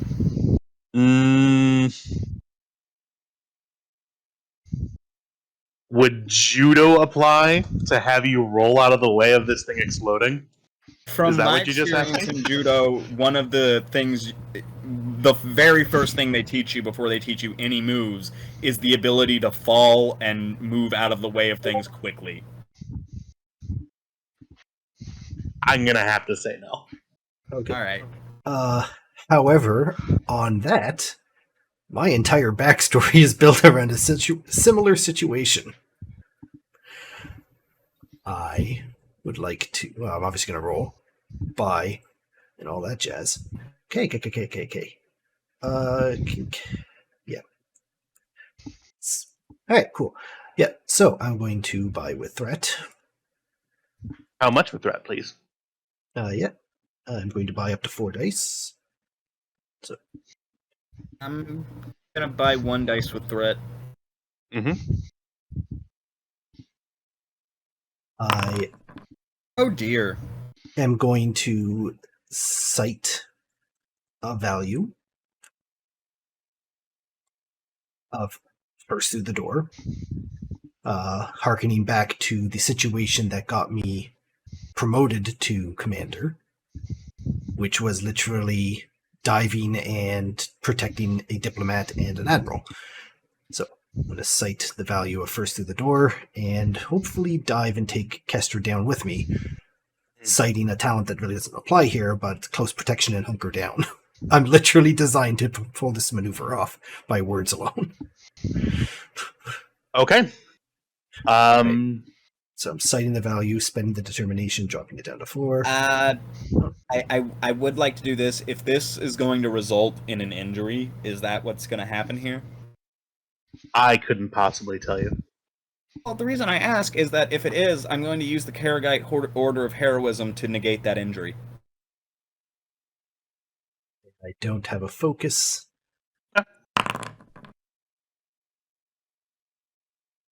That is, you hit it right on the head, I think. Yep. Yeah. Specifically to protect Hagen. Okay. I will say that Hagen's complication is that she is standing in a place where, in order for you, you guys are angled in a weird way.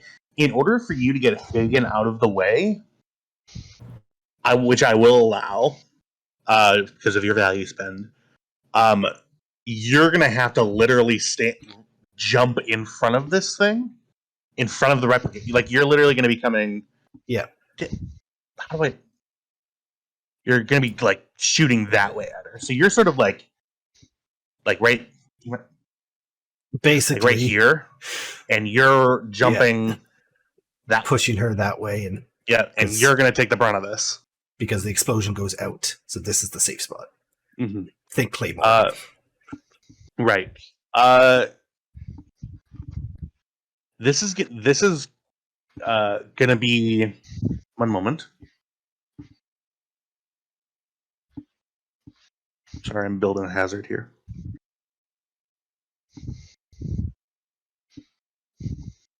Just 1 moment, please. Mm-hmm. I had the damage here, but there's one more effect that I want to put on there.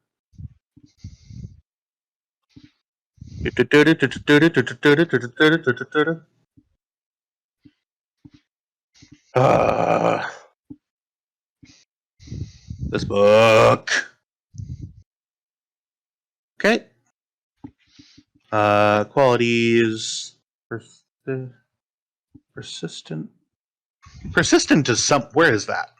Persistent means it does X amount of damage every round until. X amount of damage every round until the amount of rounds have passed. So if it's persistent one additional round, it does that damage. I mean, persistent. Okay. This is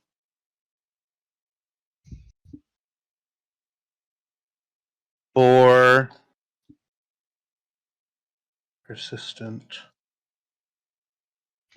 2 vicious 1. I would like each of you to roll 4 challenge dice for me. Oh, joy. Oh, I'm sorry. That's not correct. Hagen, you don't roll any.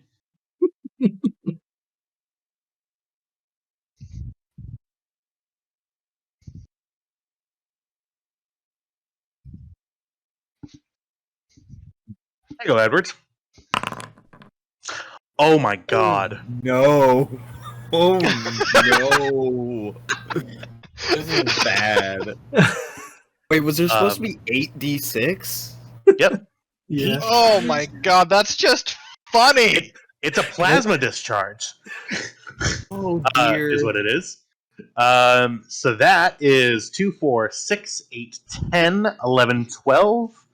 That is -1 because of your uniform. Is 11. Was that all? That is an injury. You can spend I will allow you to spend 2 threat to avoid the injury. That is the entirety of Sersha's stress track. I'm fine. That's Hagen's track too. So we're up to 11.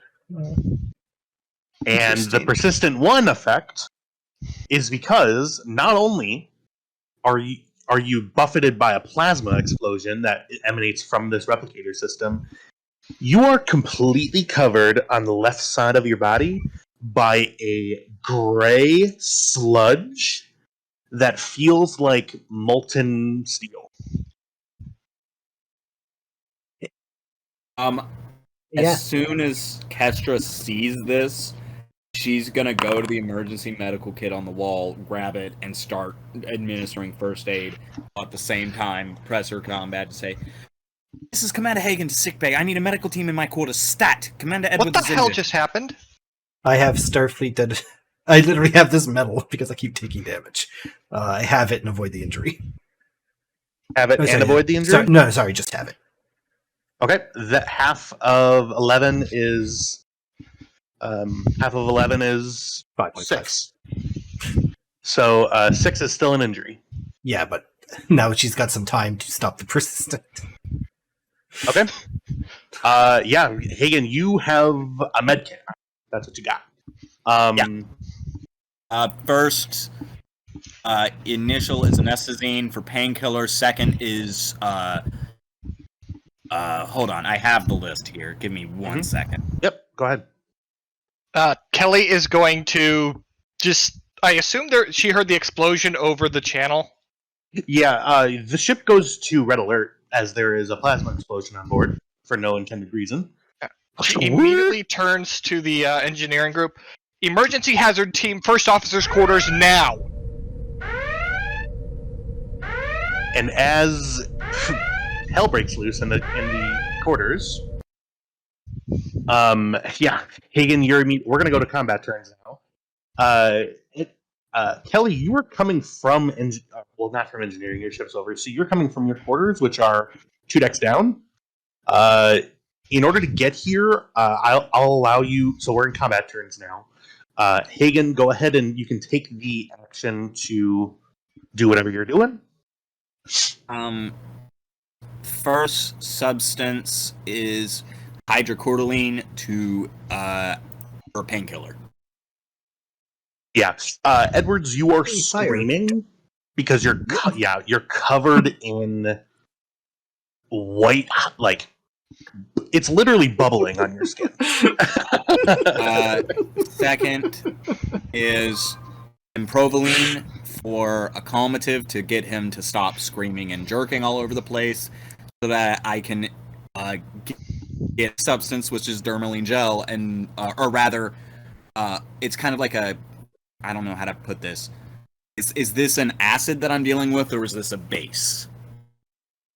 Make an insight or reason engineering roll.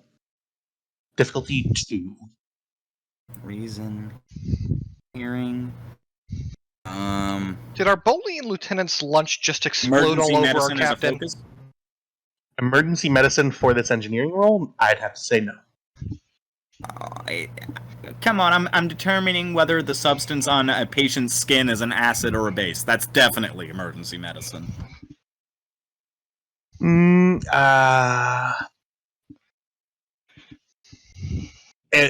Okay.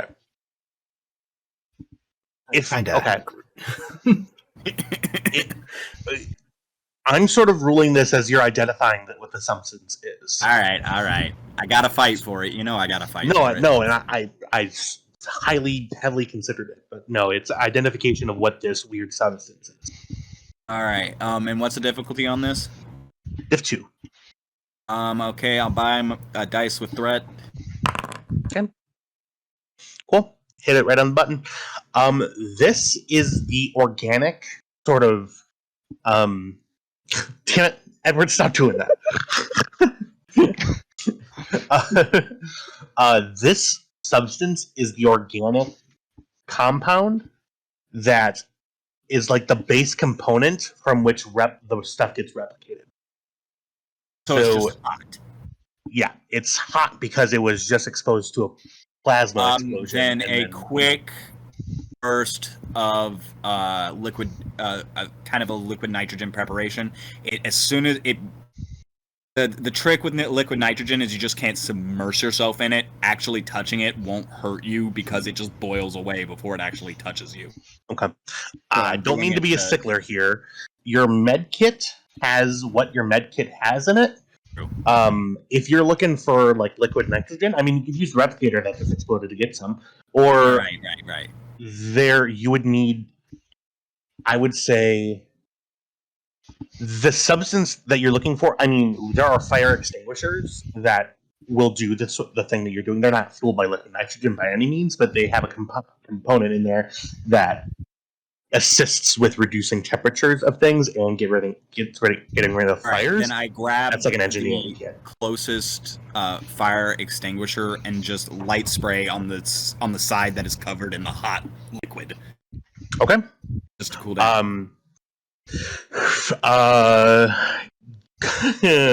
Yeah, you do your best to. You see the substance sort of freezes over as you run the extinguisher over it. If unless you guys spend, it's okay. I'll say that gets rid of the persistent. I'll say That's what I'm doing. That's what I'm trying Yep. to do immediately. Is just get rid of the persistent. I will require I'm gonna have to require another roll because you're spraying you know what I mean, like this. You have to do this in a medically safe way. Right. I'm gonna say daring medicine. Daring medicine. I will say difficulty 1 because Okay. this is. I mean, you're literally just trying to spray it, not directly on his arm. It's not that difficult. But you're Emergency medicine. Yeah, I'll give it to you. Okay. Oh my dear God! And I don't believe you spent anything. Didn't. No. Um, Can I give You you six- 2 threat to quash it? you certainly cannot. No, I will be taking that. Thank you. Uh, You do get more momentum. Oh boy. Your head is sort of fuzzy, and your eyes you're a little bit overwhelmed because even though Edwards currently has pain medication running through him, it's a 2nd degree burn at minimum. Right. It's not gonna. It's truly it's just not. You're in the 21st century still, but a burn is a burn. You know what I mean? Right. Especially a Right, right, plasma burn. You're getting shrieks of getting like waves and waves of pain, referred pain almost from that. Mhm. I'm gonna deal you. That is, you get 2 stress from just mental stress as you're sort of you're sort of not Gotcha. focused. But you are able to quench and you see it actually kind of freezes over and gets brittle on his skin. I'll say that we'll fall out of combat. It's about this time that Kelly, the frick is your? Oh, there it is. I did also call for an emergency medical team to my quarters as well. Okay. Enid, where are you? Oh, lower decks. Yeah. No. I can't believe I rolled a 1 and a 20. The same. Imagine those are blue shirts. I don't know what's going on with that, but the token doesn't match. Oh, no, they don't. Probably because I That's okay. copied them. And then in walks, sort of directly following, Kelly. You sort of walk in. Well, run. You sort of and you see let's say like a melting hulk of a replicator in front of you, where a normal shiny replicator should be. You see on the ground is you would identify it right away. You see the organic organic material sort of. There's like droplets of it on the ceiling. There are some along the wall. There's a bunch on the floor. You see Edward's normally pristinely pressed uniform is covered on the left-hand side. His face is sort of covered. Edwards, you sort of calm down slightly, but you're kind of not really present. I do take out the dermal regenerator out of my pack and start moving over the burns just to try and start to heal what's going on. Kestra is immediately going to cut power. Or Kestra, Kestra. lol, fucking. Kelly is immediately going to cut power to the room. The light in here. Kelly, just to get more clear, specifically, what are you trying to do with the power? She wants to cut power to the room to prevent any secondary surges. Okay. Are you leaving life support? Are you leaving gravity? She'll hold up. Well, the gravity plating is not can't be room specific. I don't think. I actually believe it actually can. Yeah. Well, she's going to leave that on. Okay. She will cut primary power to the room, so lights, gravity will still work. Lights, gravity, life support. That sort of thing. Okay. Yeah. You hear a wind down of the sort of EPS manifolds in the room. You see sort of the lights dim. The door, sort of the circuitry that is sort of left where the replicator was. The sort of arcing power sort of shuts off. Yeah, you're in a As that's emergency power only happening, room. I go to Sorrel. Right. All right, we're going to lift him to a stretcher on 3. Ready? 1, 2, 3. We lift up and get him onto the stretcher. All right, move. And you race down to sickbay. Kelly just watches them go and just through the panic says, "Great! Both my witnesses to what happened just ran off. Fantastic!" And what does Kelly do? She's gonna head over to the replicator and try to piece out what the fuck just happened. Okay. We're talking level 5 diagnostic, hands and feet in there, or what? Well, a diagnostic only works if it's intact. So She basically has to take it apart, figure out where the explosion started, what started the explosion, and how it cascaded into what it did. Okay, one moment.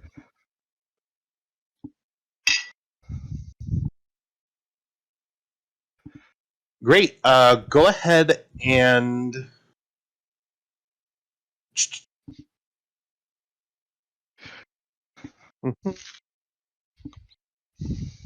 go ahead and give me control engineering. Strike that. Make it reason. Reason engineering. I will say difficulty.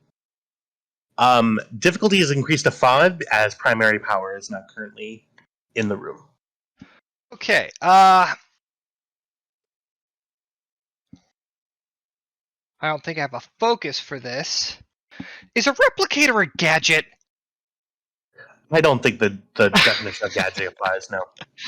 Damn! I would argue it's a gadget. It's a big gadget, but it is a gadget. I think the term gadget is referencing a small to medium-sized handheld device that has a weird purpose. Technically, it's a Bondian designation, so anything from a wristwatch to a Aston Martin DB5. Yeah, but a replicator doesn't apply in a Bondian sense. Curses, if only it were made by Rolls-Royce. Or Aston Martin. Wow, screwed up my Bond lore there. Shame on me. There it is. Nice. Okay, so I am going to buy... I'm gonna give you 3 threat for 2 dice. 3 threat, 2 dice. Yeah, difficulty 5 in here, you said?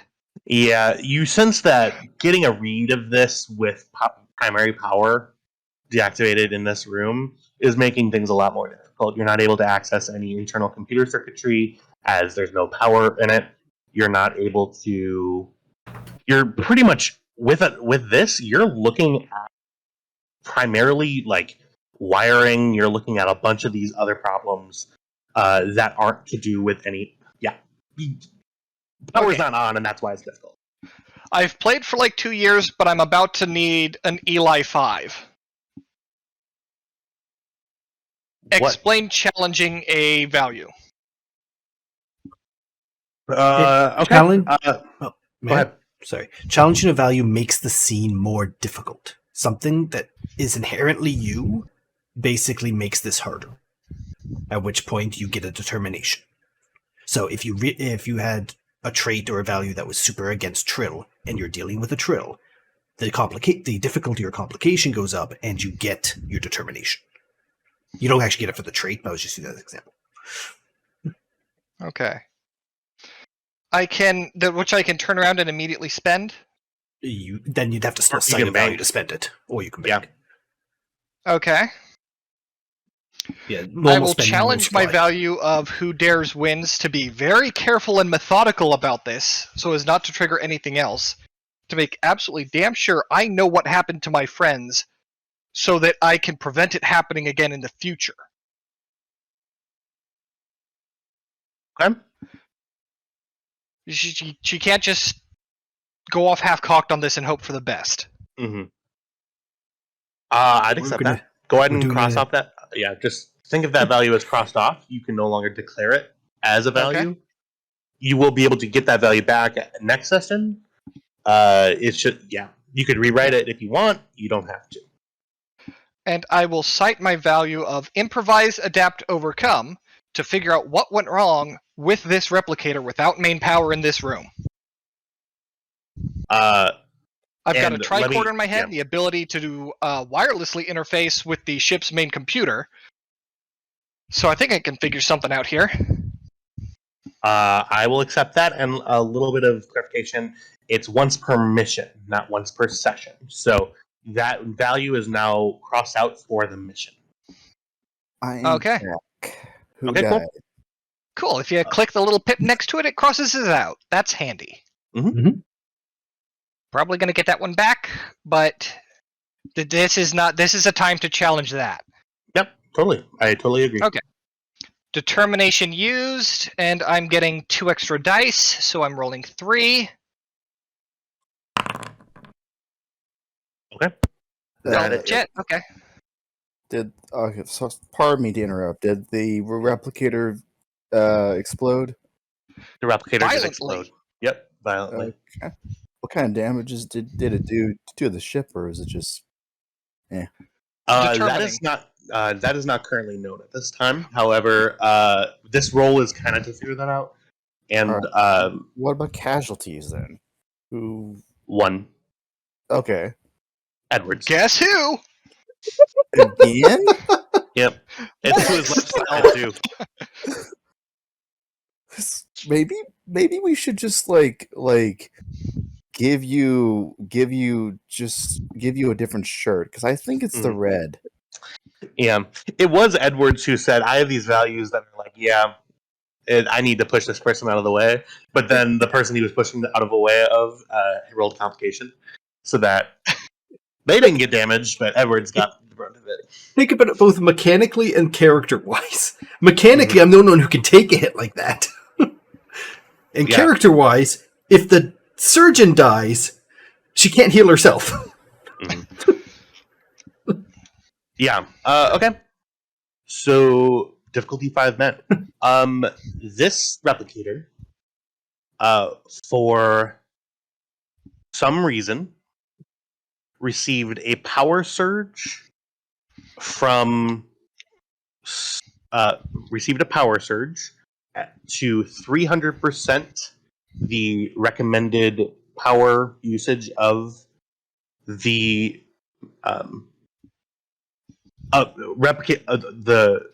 the recommended power usage of the replicator for about a second, and then it returned to normal.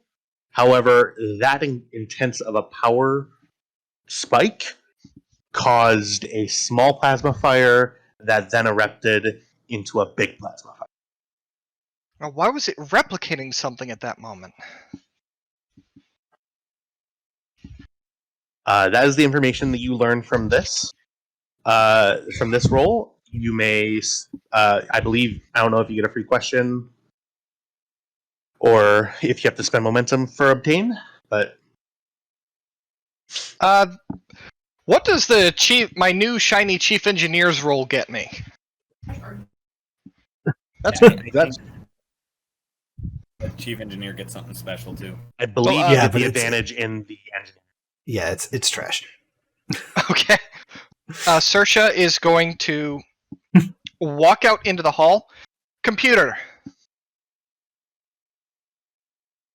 Emergency disable all replicators on board. Authorization Kelly, Delta 6935 Alpha. Processing. Requires additional authorization. Just gonna tap her comm badge. Kelly to Hagen. Where am I? Am I in the sick bay? You are currently running through a hallway with Edward sort of laying on a stretcher, running with Sorrel. Hagen to Kelly, I don't really have time. We just need to keep this from happening again. Back up my request to disable all replicators until we figure out what happened. Do what Lieutenant Commander Kelly says. Authorization, Hagen, Delta 732 Beta. Authorization accepted. All replicators shutting down.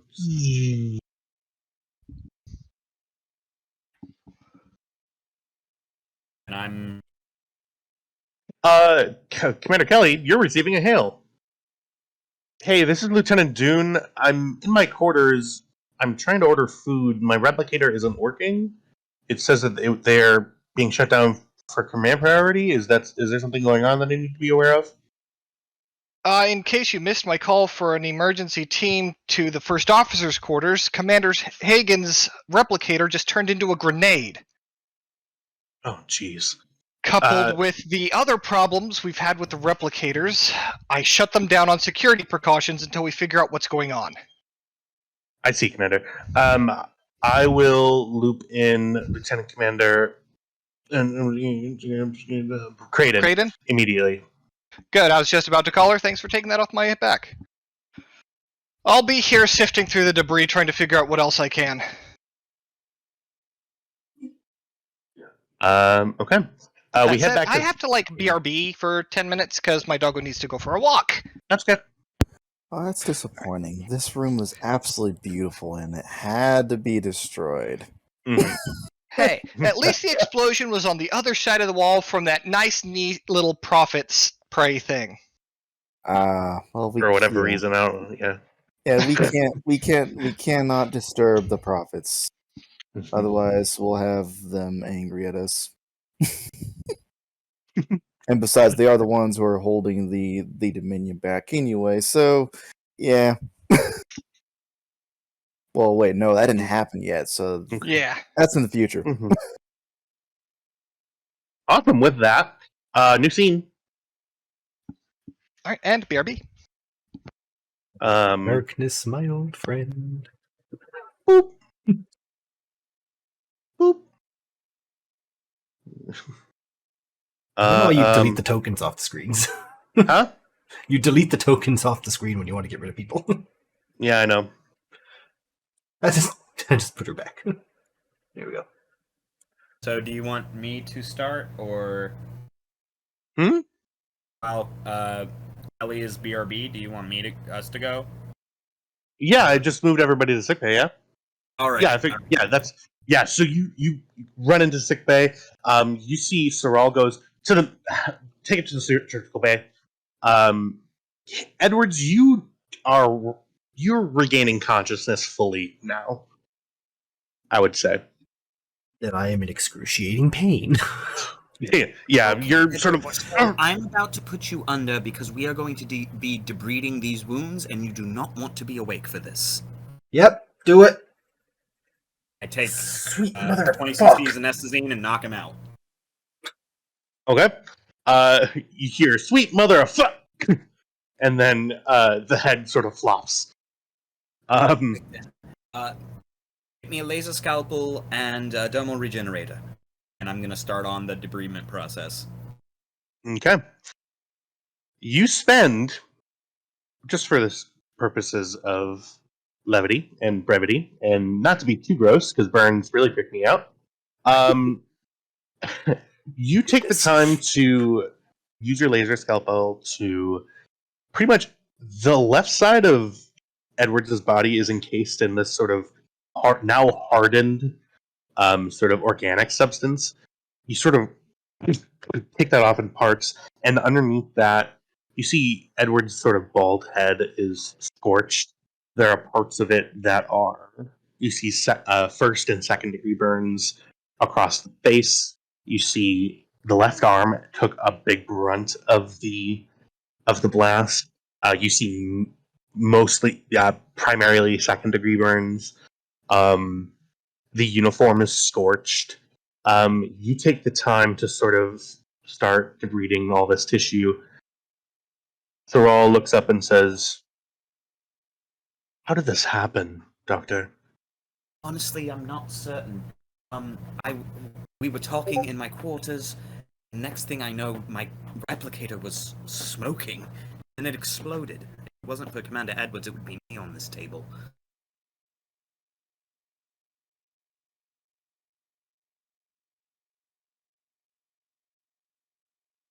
Hello? You, Han. Yeah, Nishizumi, you can be wherever you want. Red alert sounded you're generally supposed to go to your station. But if you had something else that you wanted to do, Nishizumi, you let me know and we'll make it happen. Okay. Yeah. Okay. Sorry. You could just let me know after this. Yeah. Okay. Sorry. I apologize for interrupting. No. Don't ever apologize for interrupting. You're technically, if Hagen and I aren't there and Kelly's not there, you're ranking officer on the bridge. Yeah, you're currently sitting at con and you're like making sure that everything else is fine, making sure that there are no Borg cubes coming in, important stuff like that. I don't have enough threat for Borg cube yet. But... Let me get rid of that for you. I have enough for a probe. I stare at that minus sign all the time. Must not click. Yeah. So,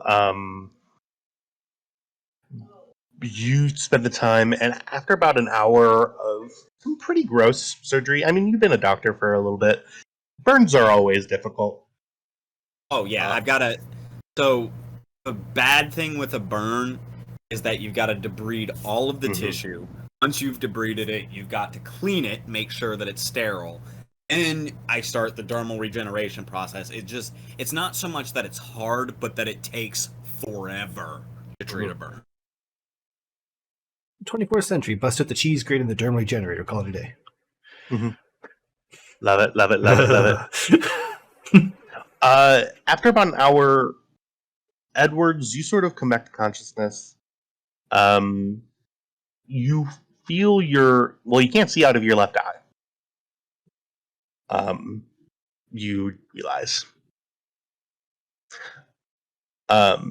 Is that because he's bandaged or because it's damaged? There is not a bandage over his eye.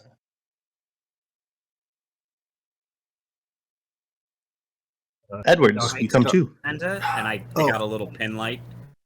Follow the light for me? Okay, well, it'll be a lot easier without this whatever stopped me from seeing. I kind of put away the pin light, and I take out a medical tricorder, and I scan his eye.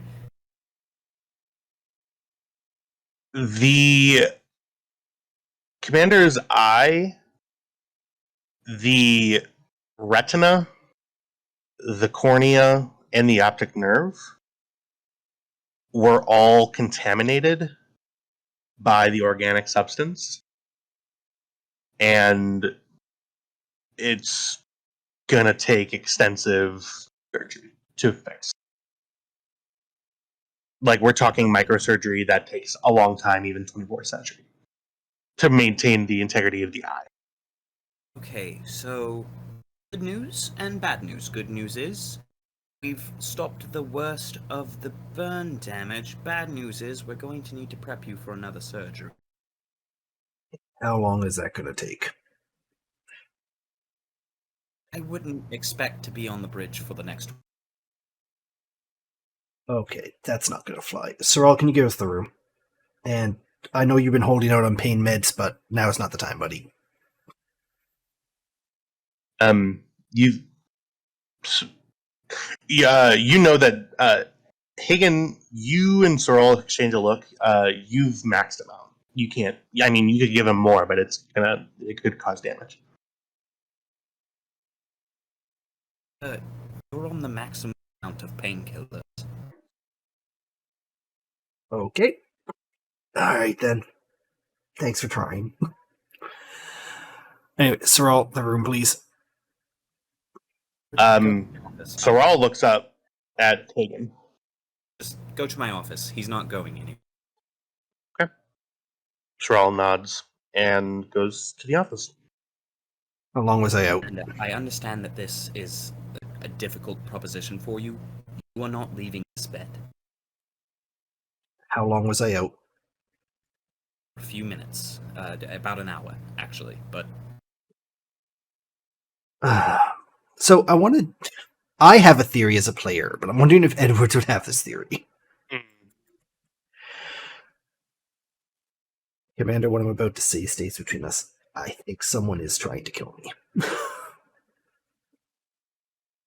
I look down at his chart, which has just a series of injuries to his left-hand side. I just go, it would seem to me someone has it out for your left. Oh, looks like I'll be alright. No. Okay. Doctor, this is going to seem odd. Do Bolians drink sulfuric acid? Yes. They have what's known as a cartilaginous lining along their tongue, esophagus, and stomach, and the rest of their digestive system. They are yeah, it's fine. Yes. Resistant to acid. Okay. Is any substance known to be able to allow a human to imbibe it? Yes, though it is not common, seeing as Bolian foods tends to be so acidic that humans wouldn't bother eating it even if they could. Okay. I could be completely off my rocker, but the ship was running just fine until we left dock when we brought on Lieutenant Commander. Oh, God. Actually, Commander, I haven't brought it up, but there have been consistent problems with the replicator. During my entire tenure, I thought that it was just because it was a prototype, but now I'm not so sure. Actually, that raises a valid point. They were your replicators. Okay. You say I'm not leaving this bed, but no, sir. I need you on the bridge.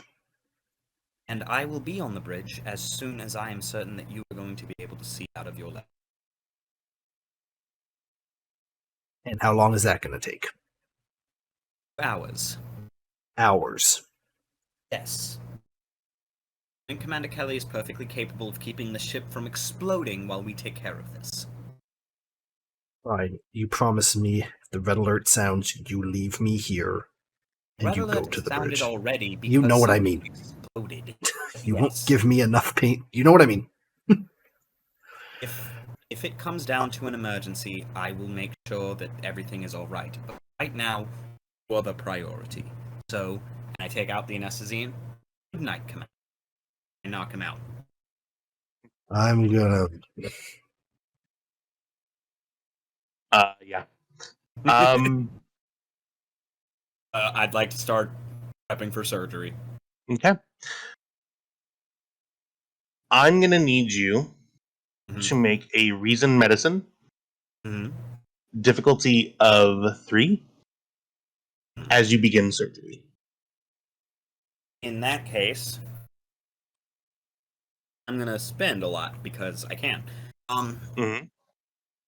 First, I'm going to use the Starfleet Surgeon's Decoration to reduce that difficulty to 2. Cool. I'm going to use the Star Cross to double my focus range.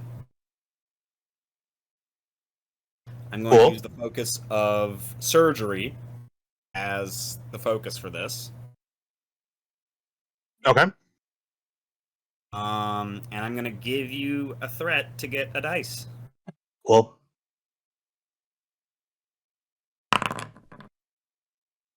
That's 1, 2, 3, 4, 5 successes. 5 successes on diff 3, 2 momentum generated. As you go in, the damage is worse than you thought.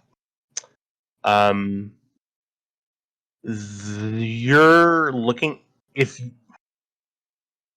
you have 2 ways of doing this, I'll tell you just right off the bat. You could get this done in the next 12 hours. Huh.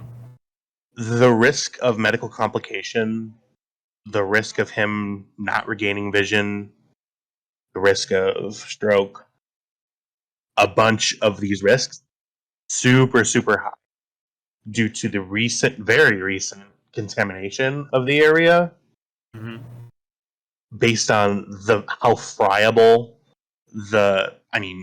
it's burned and contaminated. His risk of infection is really high.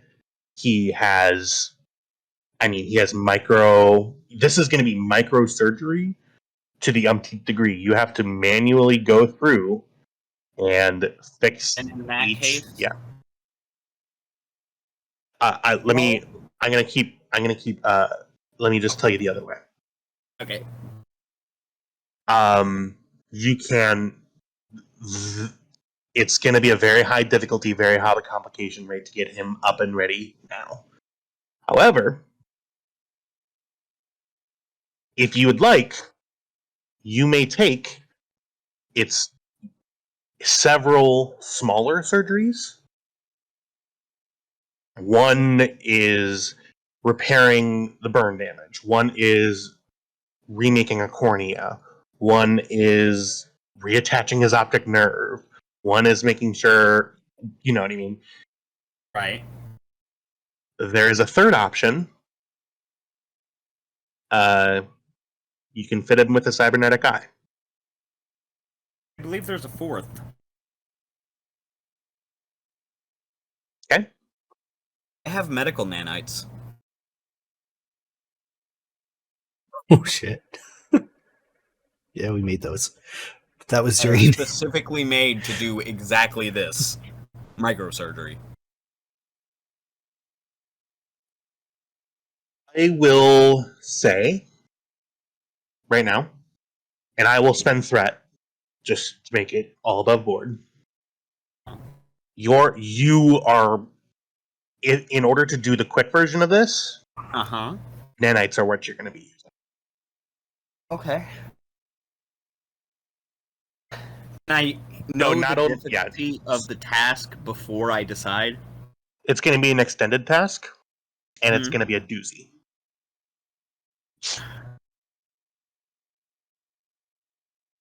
I got Um, surgery savant, mhm. and the CMO gives me an advantage. You're not. I don't believe you're CMO anymore, buddy. I'm both. You have multidiscipline. Yeah, no, so you can only actually use one job unless you have the talent multidiscipline. Oh, gotcha. I'm back. Mm, What did I miss? Well, we're trying to decide whether to do a bunch of small surgeries, fit him with a cybernetic, or just do it all at once. And Kelly and Edwards are going to have something in common. Get a cybernetic. Kelly can like design it for you, If customize I it. do the cybernetic, I wake up. Do not let her anywhere near my eye. if I do the cybernetic eye, is that going to be less difficult? It will take. It's not going to be a one-day thing because you need to manufacture one that's specific for him. Right. You need to test it, and then you need to do the surgery to implant it. It will. So, whereas if you were to do this today, it would take 12 hours. If you were to do the several smaller surgeries, primarily fixing the eye to keep the flesh eye, it's going to take a week and a half of surgeries. Cybernetic eye is 5 days. If everything goes right. Okay, I'm gonna bandage up his eye to preserve what issue is there, and I'm gonna. I know that we can produce sterile fields in a sick bay. Is there a device that I can use to create kind of a sterilization field around this wound? This is a holding measure. I want Edwards to be part of this decision because this is not a small decision. I believe that would be in the medical devices in the science division book. Let me just look. Science division, Starfleet Medical. Nope. Nope. Medical equipment. So while he looks that up, Mhm. I am currently out of the scene. Just like I was willing to write off all of your characters on a gambit. You have to make this decision without my input. Now, as the GM in me would have, like, if you wanted, you've worked with me for some time, there could be an insight roll involved. Kind of like information Can gathering. I insight roll this to see what Edwards would want me to do? Using telepathy or not using telepathy? Well, he's out cold, so there's absolutely no way for me to use telepathy to do this. All my telepathies are Zeds. I actually don't think that's true. Telepathy, I mean, you still have a subconscious when you're unconscious. Yeah, and I do have the ability to talk with him mentally. Yeah, I was like, that may be the dumbest thing you've ever said. Of course you're going to be able to telepathically commune with him. He's unconscious. He's laying right there. Can I insight medicine this and see if I can figure out what he'd want me to do? To activate the link between you and Edwards. Insight medicine, difficulty 2. This is a cool way to do it. I will give you the answer for difficulty 2. For difficulty 4, I'll make it a C. For difficulty 4, you'll let us talk to each other? No, I'll say difficulty 3. I'll let you guys talk to each other. I'll do it. This is just if you want me to. I like doing psychic conversations and stuff. So, whatever you want to do. I think I'll do the difficulty 2 for now. All right. Well, then, if you're going to do difficulty 2, then I'm going to let you talk.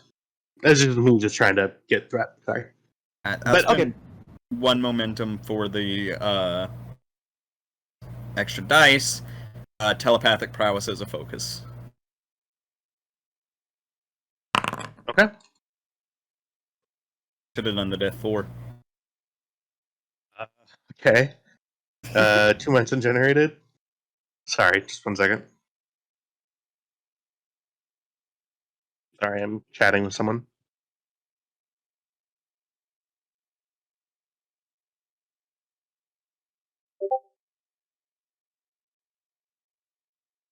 You focus. Your mind shuts down. You go to that place that's comfortable for you. You sort of leave your physical body behind and enter into Edwards' mind. Edwards doesn't fight you as you go in. You open your eyes and you look to the left, you look to the right. You are in a familiar hallway with doors. These are all wooden doors with actual handles, like knobs. Okay. Do I see anyone that appears to be actively occupied, or do they seem pretty dormant? Like, what am I looking at here? You look to the left and you see a bunch of wooden doors. To your right, you see a bunch of wooden doors, but one single sliding Starfleet door. I go up to the Starfleet door and press the button. No sound emanates. The door just opens. You see Commander Edwards sitting in what is now your XO office, but was at one point his XO office. Edwards, I'm assuming, feet up on the desk. Yeah. Oh, Doctor. Wasn't expecting you. Only the door chimes. Yes. Please come in. Come in. I come in and sit down and do the kind of the leg cross thing, very prim and proper. Just So, Commander, are you aware that you are currently unconscious? Sir, I'm awake at my desk. No, you're not. You are lying unconscious on my biobed in sickbay. You have sustained a fairly significant injury to your left eye. I see.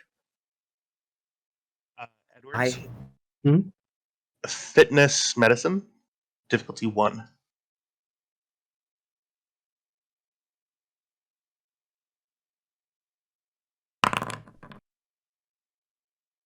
As you're sort of relaying this information, not Kelly, damn it, Hagen. The room that you're sitting in glitches out for a second. You see the wall sort of. You look to your left and you see a flash.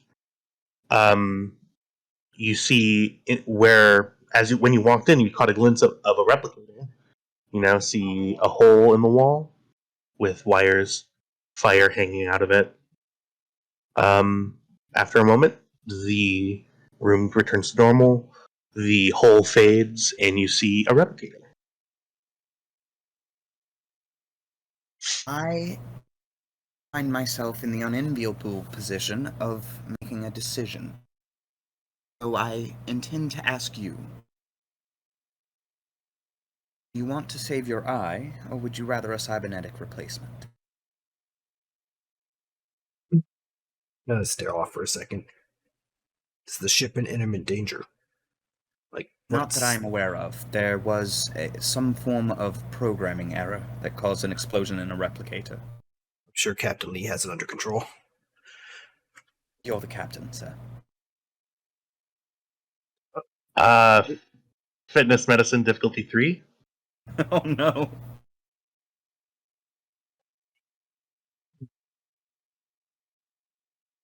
You can spend for that if you want. I can. Spend for it. Yeah, I'll spend 1 momentum.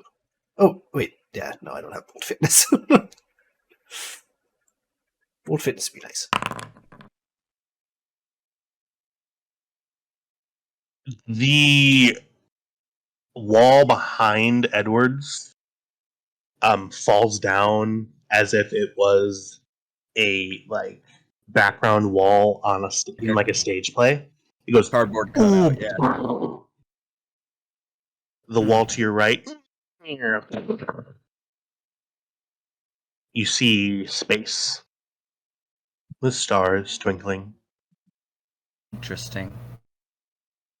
Right, so we don't have much time. Would you prefer the replacement or the eye? Just whichever's faster, get it done. Yes, sir. I pull out.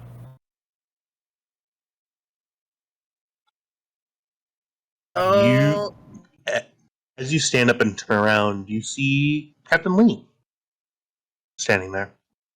And what seems to be the problem here? Nothing, Captain. Everything good, number 1?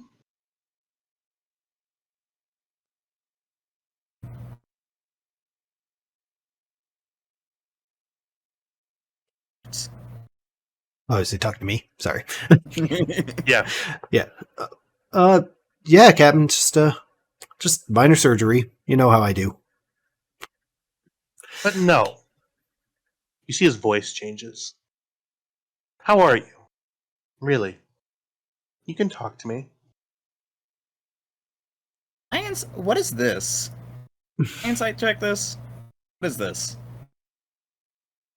What is this? What am I looking at? Insight medicine difficulty 3, assisted by. Ooh, no. Edwards, you're going to be contesting this. Okay. This is your subconscious. I'm going to spend That's fair. Okay. Edwards assists this with presence command. You get 3 dice. I think I have a focus. I'm gonna What would that be spend a momentum to get a dice and use telepathic prowess as the focus here. Cool. Focus number 3 on my list, I think, applies. Are you kidding me? Ooh. I don't need Ooh. Ooh, okay. That's interesting. Ooh, that's You really suck. interesting. What the fuck is going on today? I blame I Kestro. don't know. I'm gonna re-roll one of these just to see if I can get anything. Yep. Did Foundry just decide to save up all of Hagen's bad rolls for today? I suppose.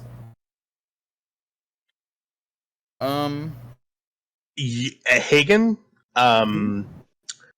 normally when you're delving into someone's subconscious, you are sort of the architect. In this situation, you're a bystander. You have no idea. You see Captain Lee and you look at it as Captain Lee. You're for whatever reason you're not able to determine what you know logically that this is subconscious. You haven't lost grip on reality at all. Right. This is subconscious, but you should be here with Edward. There's no reason why Lee should be. Edwards, what's I'll let you sort of ruminate on what this means. You see Lee looks at you, Dr. Hagen, and says, Doctor, you were leaving. Just so, Captain. And Doctor. I walk out and head out. Have fun in sick bay. Sir. As the door is like, it's good to have you back on board, sir. You're usually not here too often. As she's walking away. Hagen, you hear the conversation continue after you leave. Oh. That's odd. Do you stay? No, that's not for me. Edwards.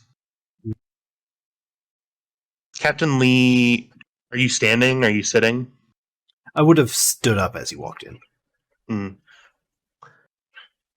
You seem to be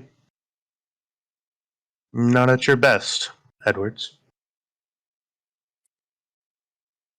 Been a little overwhelmed lately. Yeah. Thrown in the deep end. What we all went through. Don't worry, sir. It won't affect my duties. Hasn't it already? Think so. Is there a particular...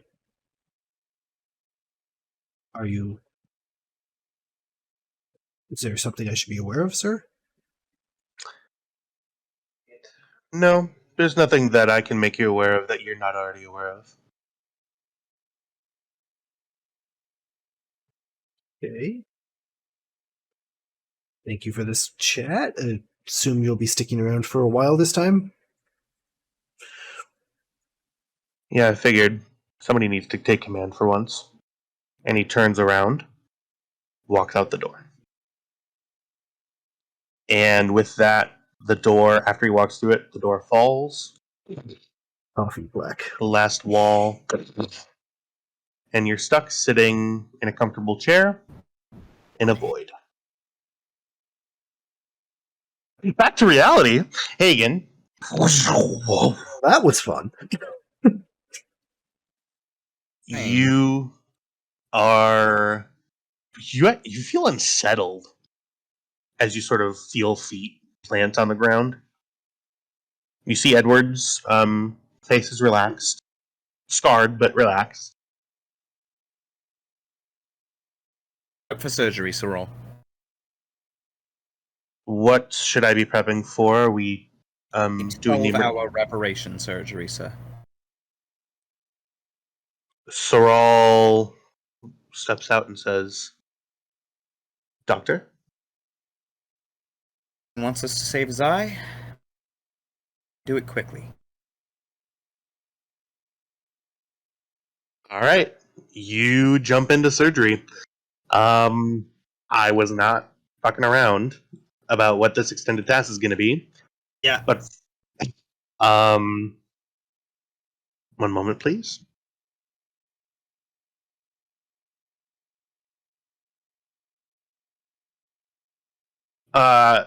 Edwards, I don't know if you're in a pun mood right now. I need a ET task to fix your eye. Give me the name. Okay. Oh, fuck. Just eyeball it. Yeah, I like that one. Oh, no. I, Captain. Ooh, just eyeball it's better. He's following a subconscious order. Mine has layers, like onions. Parfait. And Or ogres.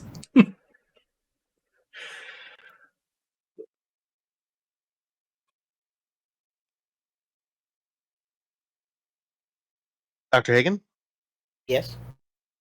your extended task, name just eyeball it, is 20 work. Base difficulty for your control medicine roll is 6. Mm-hmm. Your magnitude is 6. Mm-hmm. Base resistance is 3. Mm-hmm. Your comp range is 3. Cool. I will let you know. You have 4 attempts. 4 attempts in a 12-hour surgery. Yep, 1 for every 3 hours. Dear Lord. Okay. The reason for this, once you're in, you're in. Continuing to work past a 12-hour threshold on this surgery is going to wreak havoc on this person. Edwards is already burned, even though you've dermally regenerated it and everything. You started the process. Edwards' immune system is compromised. You have the disinfecting field around the wound in the eye, but it still has been recently contaminated with an organic substance. You're working in a very tender, very sensitive area. Right. If you're Oh dear. so, Okay. this is your task. You have, like I said, 4 attempts. You have surgery savant. That makes this very possible. However, any misstep could result in. Right. Okay. I'm going to spend a determination. Failure is not an option for the auto crit. Surgery as a focus. Mm-hmm. I'm going to give you 3 threat to get. Rather, I'm going to spend 1 momentum and give you 2 threat. Cool. To get 2 dice. And the complication range is 3, you said? Is 3. Your base difficulty is 6. Ooh, okay. Anything else I can do here? Yes! Thank you. Nice job. I'm going to spend that momentum to get piercing on this. That is okay. To get piercing 2, you still have 1 resistance to tend with. Okay. Okay, and that is now how many challenge dice? That is your medicine score plus 2 in challenge dice. So 7. 7. On challenge, number of dice in pool 7. Roll dice. It's 2 breakthroughs, I think. 8 minus 1 is 7. That is 7 work completed on the work track. That it does get you enough for 2 breakthroughs. Where is the extended task, just so that I can keep track of it? It's in the extended task menu all the way at the bottom. I don't know if you have access to it. Yes, I do. Okay. Your base difficulty drops down to 4. Mhm. Resistance is still 3. You are 7 completed out of 20 on the work track. Um, Doesn't the resistance drop when I get breakthroughs? it does not. No, resistance remains. It's difficulty. Difficulty you dropped from 6 to 4. Yep, Oh, okay. you did Yeah, there is. Yep. Okay. I'm gonna give you 3 threat, I suppose. Mm-hmm. And I'm going to spend to claw back 6 work, and spend. Thing we can do. Huh? Learn. I did not know that was something we can do as a GM. Yeah. So, I can quote rules for you if you want. no, I believe you. I I'm just very believe you, it's interested. That's not something that I do because it's mean, but I'm being mean right now. That's Why fair. though? I don't deserve that. I'm a nice boy. I do my This should be difficult. Okay. No matter what you are, this should be difficult. So that's what I'm doing, and I have threat, so I'm going to spend it. So your difficulty increases to 6. Resistance is still 3. You are now 1 out of 20 on the work track. Go ahead and make your roll. You said that you were at. Did I already add 3 to threat for? Yes, I did. Yes, you did. Mhm. Okay. Gosh. I don't know if there's anything else I can do.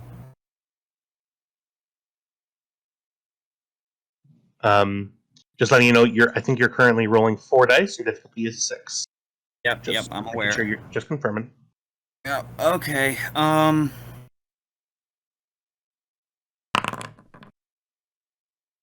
That will not do it, unfortunately. No, that won't do it.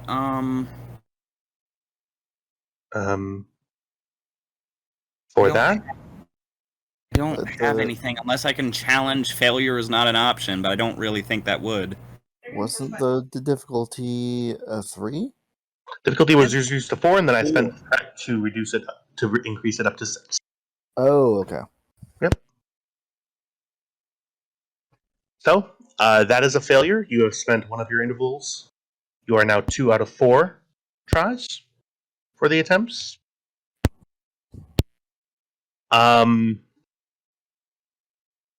Your difficulty does reduce down to 4. And I'm afraid to give you any threat because you're just gonna spend it to do that again. Fuck it. Yeah, I'll give you 3 threat to get 2 dice here. All right, go ahead. I feel like the GM has a grudge against Edwards. I don't know. In the GM's defense, every hit has been either a legal hit or I have actively taken the hit. I literally tried to not hit him. I tried to hit both of them. He was like, "Nope, hit only me." That is 4. That is 2, 3, 4, 5, 6 minus 3 equals 3 work.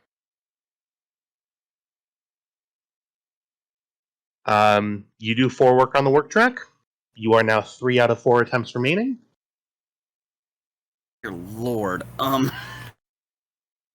I will allow you to go past 4 attempts at grave complication. Okay. So currently at this point, you have to do 16 work and get a breakthrough in order to get 3 breakthroughs to bring you up to 5. Your magnitude is 6. You still have 4 breakthroughs to do.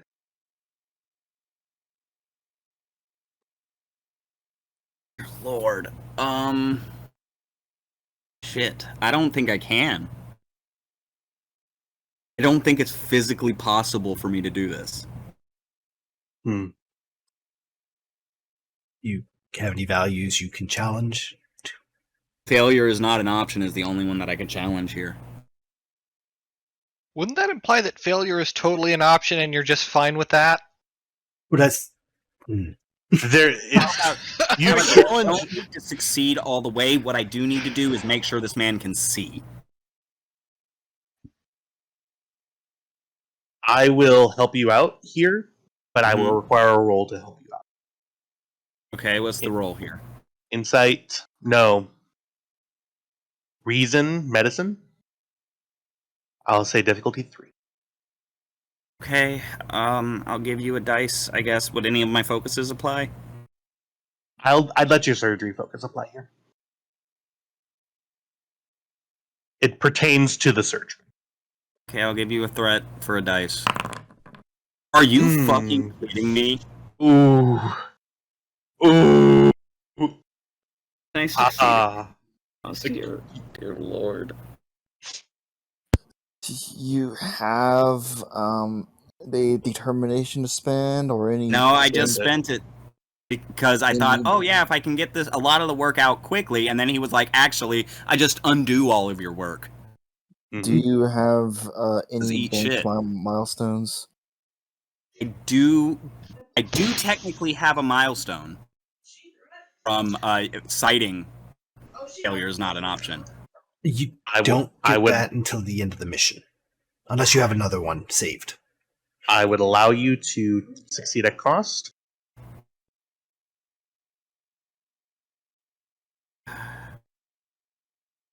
I think I do have one saved. Because I didn't use one. I did cite a determination last game, and I didn't use it. I'm willing to take 2 threat for the complication if you succeed at cost. I will succeed at cost then. Okay. So, to be clear, the one that you rolled, I'm taking 2 threat. Yeah. The one that you incur with succeeding at cost is going to be a story-based one. You're okay with that? Cool. So, let me be clear. If I hadn't offered to take the 2 threat for the one, you would have been getting 2 complications, which is okay. I'll succeed at cost then. Okay. You have 2 options at this point of your surgery. You can stop and put Edwards on the extended the week and a half regimen. You started the work. You did 2 breakthroughs. You were able to debride the corneac. I don't know what the cornea, optic nerve, and retina. You were able to debride the dead tissue out of there. Your issue is you now are left with not a lot of tissue to regenerate a whole lot of function. Right. So, which means I'm going to need to flash clone him and I. Yeah.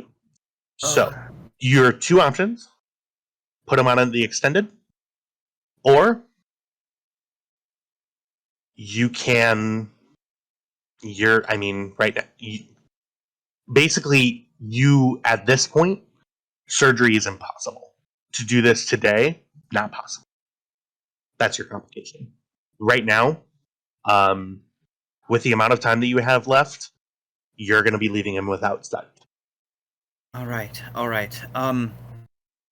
So you can do your other 2 options now. I pull away. Sorrel looks up and says, "Doctor?" I don't have enough time. Close him up. Bandage the eye. We're going to have to extend this. This is going to take a week. Damn it. And I kind of toss the scalpel. Presence medicine. I'm bullying you today. I'm really, really sorry. This is a composure roll. Okay. So focus applies difficulty. Presence medicine. I'm gonna spend. It's gonna be base difficulty 2, but I'm gonna spend my threat die. 3, 4. Okay, I'll give you a threat to get a dice. Well.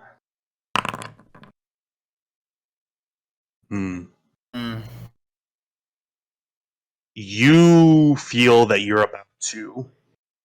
I'm going to break this down for you the way that I know that you're thinking about it in character. You got to where you are because you're the best. Now you're standing in front of your failure. Sorrel, of all people, is questioning you. You're about to blow up.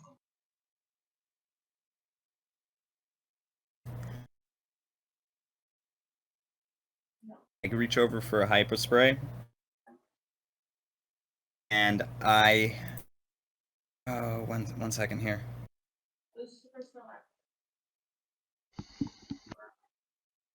Improvaline, which is a calmative, not a true sedative, just like it levels out your emotions. Improvaline, inject myself with a small amount, just enough to level. Saral is, as you're doing it, Saral goes, Commander. Saral, this is for the safety of the crew. Put to Commander. You see This is for the Saral. safety- Look You at me. see. Mhm. This is a telepathic thing. I need to calm down, or people are going to get hurt. I can just let me administer it. Saral walks forward. I hand it to him.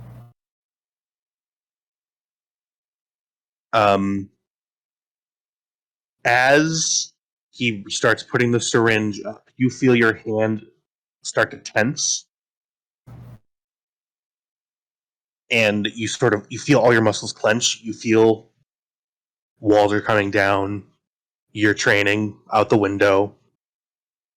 Just as you start to lose control, it hits you.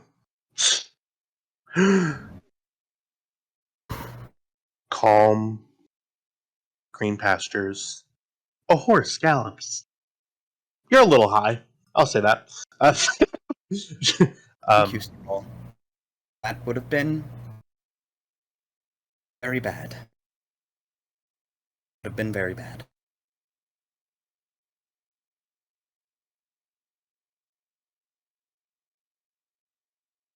What does Kelly do now? Sorry, damn it. What does Hagen do now? Hagen is going to go over to her office, and she's going to sit down. And try very hard to get her mental shields back up. Mm. Because right at the moment, she's hearing every single person on the ship all at once. You hear concern. The word is spread throughout the crew. Captain's injured. Something happened. Apparently, Dr. Hagen was in the room. Oh my god, did you know that he literally leapt out of the way to save her? He leapt out of the way to save her. That's so heroic. He was apparently, I heard from one of the medical techs who were walking sort of past that he was all burned. Apparently, sort of a hum of just every emotion washing over you all at once. Yeah.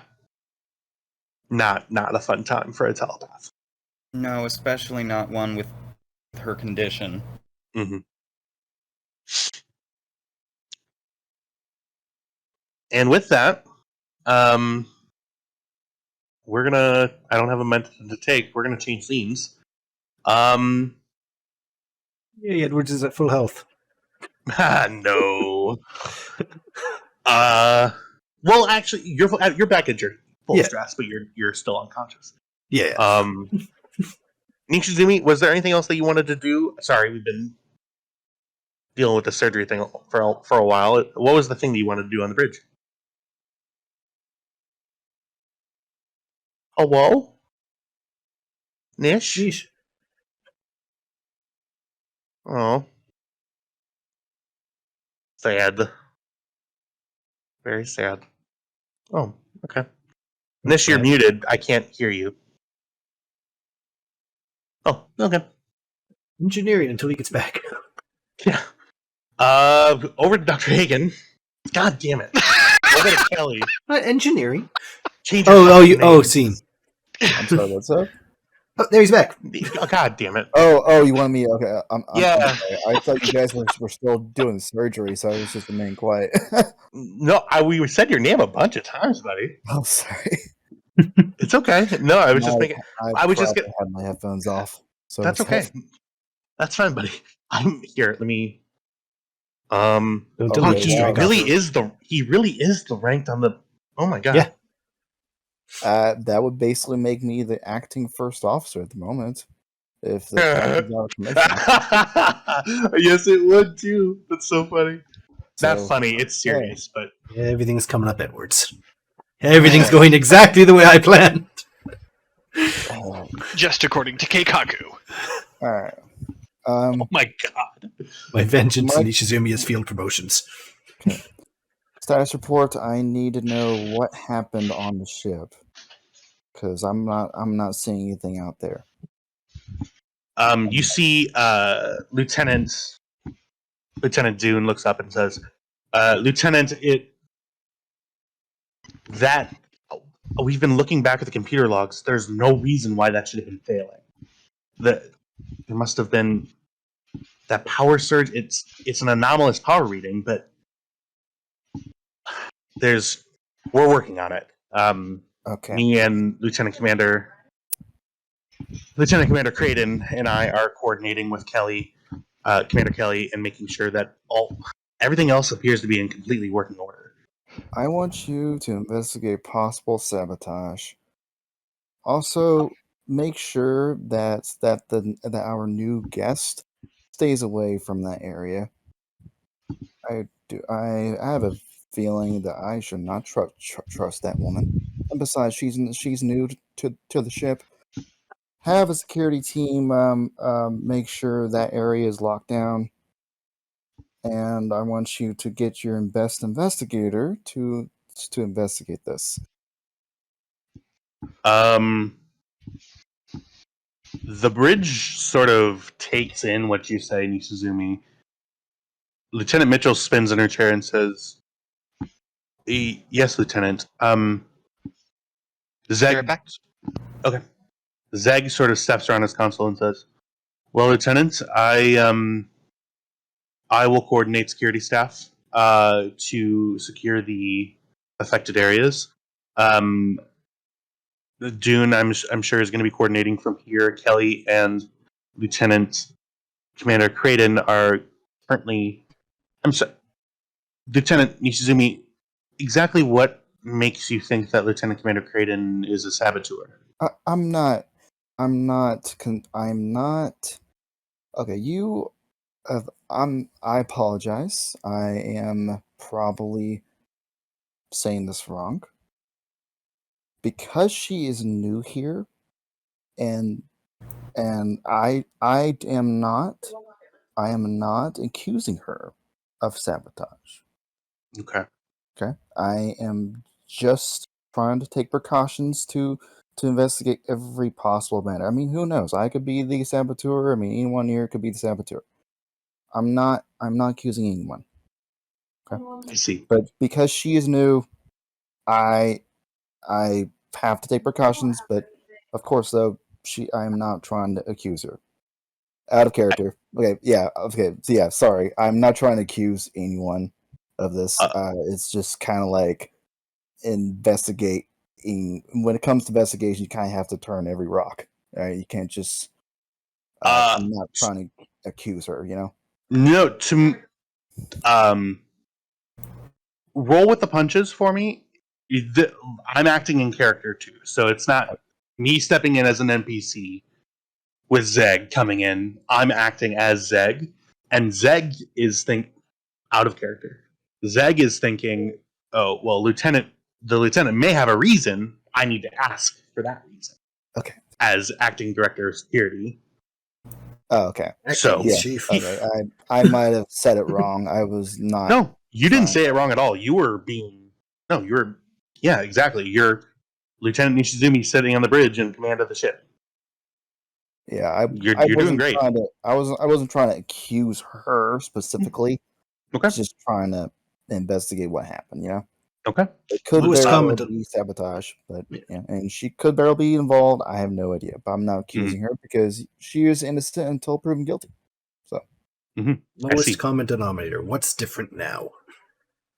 Yeah, that's Yeah. okay. Zeg goes, "Yes, Lieutenant. Security crews lockdown affected parts of Deck 2. Coordinate only with me in regards to security. Also, Lieutenant, can I take the liberty of securing sensitive areas on the ship, engineering security office, brig, places like that. Computer cores. Definitely. But also, it doesn't make a whole lot of sense to me. If there was a saboteur, why would they target something like that? It makes no sense to me. But, however, so I assume you guys will probably figure that out with your I investigations. do have to go as of current. Thank you, Oh. everybody, for the game. Have fun. Bye-bye. Adios. Bye. Have a good night. Oh, you just left? Zed goes, absolutely. And you see he relayes the orders to the appropriate security teams. Dune goes, yeah, I'll remain on the bridge, to coordinate. Sarah Mitchell, Lieutenant Mitchell turns around and says, Nishizumi, Yes.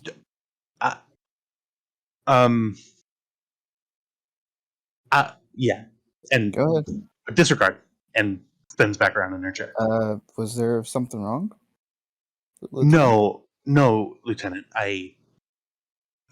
It's just, Dr. Hagen. She was, I was just worried about her. But Are you trying to let me know that the doctor was down there? yeah, well, that's what we heard.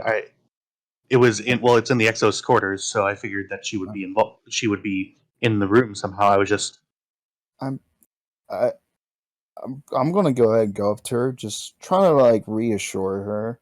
I'm sure she's okay. I'm sure she is trying to save whoever who is the casualty. Mhm. I do not believe she was injured. I really think do I know Edwards was down there? I would say that that. Actually, right now, This is at the beginning of the first surgery, right? Yeah, so Saral, you hear a communicator. Sickbay to the bridge. Go ahead. Sickbay, this is Bridge. This is Nurse Saral. Dr. Hagen is currently in surgery. Lieutenant Nishizumi, I'm assuming that, yes, you would be in command now.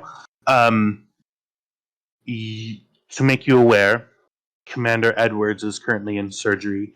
He had some pretty nasty burns, and some damage to one of his eyes. We're currently working on it to see if we can get him back up on his feet. It's a little bit touch and go right now. Doctor, what was you hear? What was that, Dr. Hagen? Dr. Hagen is putting you in temporary command until she's out of surgery. If she will be busy in surgery though, so you have the con. Okay, understood. That man is the unluckiest part of my language. Everyone out of character. I sincerely apologize. My language here. Back in character. Okay. That man is the unluckiest son of a bitch I've ever met. It's weird to me that you apologized for saying bitch when I say fuck all the time. Yeah, I appreciate it. I was just trying to apologize because he's a Texas boy. And he's a Texas. Excuse me. Yeah, he's from Texas too. But I understand that we're currently streaming, which is kind of why I was saying that. Because that's kind of why I'm apologizing. Are we streaming? No, we record, well, but it's I also recorded. Okay. Yeah. Oh, okay. But I do mark it for not kids, so Well, I will not do apologize that. to our listeners for saying that word. But anyway. So, Lieutenant Nishizumi, you maintain command of the bridge. As Zed goes and does his thing, Dune is coordinating with the engineering. Lieutenant Mitchell is busy flying the ship. Changing scenes, heading down to engineering.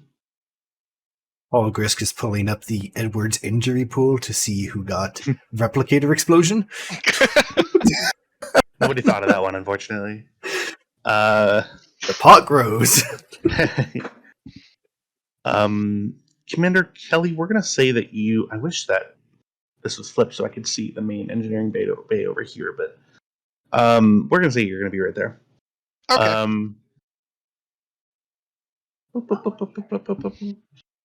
You see Lieutenant Commander Creighton walks in. Commander Kelly, report. Walks up to the warp core and begins accessing the command console. Well, we had a power surge that turned one of our replicators into an IED. Yes, were there any casualties? You see she's busy typing the command console. 1. See, here's the thing.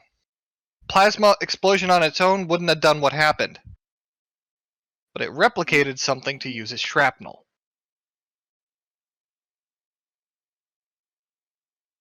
Has Nishizumi said that has security come down here yet? You actually do see Zeg walk down and take a station. Right. Well, actually, no. Who's another? Do we have another security squad? You see sort of a security squad start milling about, and you see one goes here, one goes here, one goes by the doors over here, one's over here. Squats just sort of starts to secure the area. Something I should know. One of the security patrollers, a human, comes up to you and says, "We're acting on orders from Security Chief Zeg to secure all sensitive areas on the ship. Engineering is one of the most sensitive areas. We will try to stay out of your way." Right, that's a smart move. The deployment, I mean. Thank you, sir. You can pass that up to Zeg. I'm sure he'd appreciate hearing that. And with that, he turns and takes his post.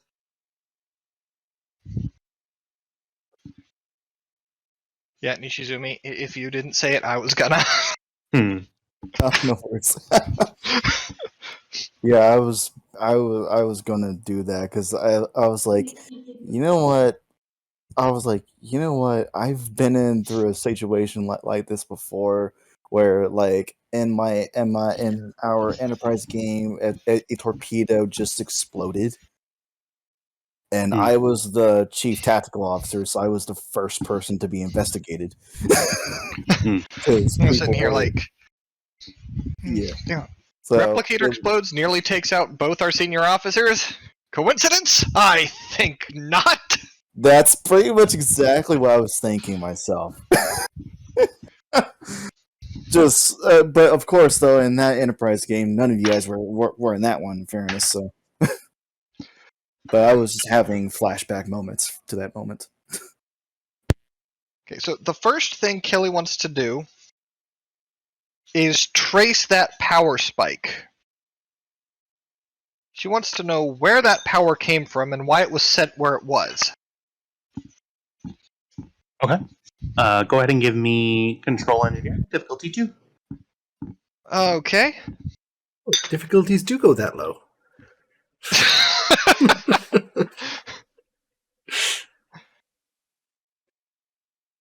Okay, so as I am going through the ship's computer systems to look at records here, does computer expertise come into play? It certainly does. Outstanding. Direct neural interface. Yeah. Okay, so... This is the first time you've activated this, right? Yep. Yeah, so you've been tinkering around with this for a while. Sort of during the downtime on your ship, you were able to finally activate this module. You've used it in sort of a testing sort of phase. This is the first time you've used it full on. You sort of... Your eye twitches, and you see, instead of looking through your normal vision through your left eye, No, your right eye. You sort of focus on what you're getting from the left eye, and you get way more detail, way more resolution in your picture, and you see that you have capable access to any computer that's near you. Okay, so I will also buy 1 dice with bold. Or I assume this is an engineering check. Yeah, it's reason engineering is what is no, Okay. control engineering. Excuse me. So yeah, I will use bold engineering. For I believe, is it a 5th die now? Yeah. Cool. So here we go. I'll re-roll that 19. Cool. No, I didn't even use a focus.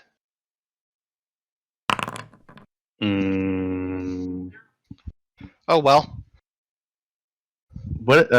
Would you have any focuses for this? I thought don't think I thought you did cited one because you said computers, right? I have computer expertise as a talent, as is direct neural interface. And Oh, I a thought- computer's focus.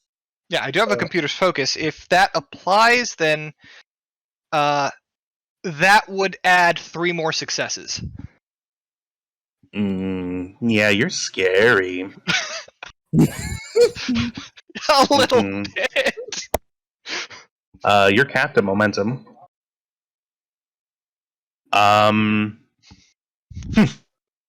Fuck. Hang on.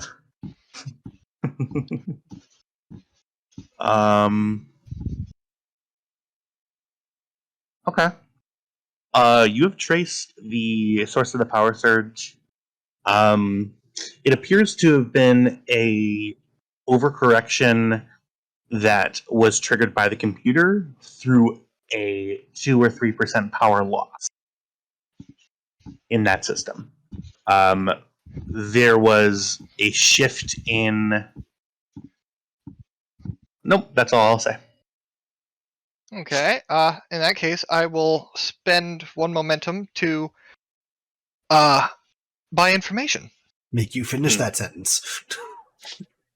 The slight drop in power ship-wide was in regards to a.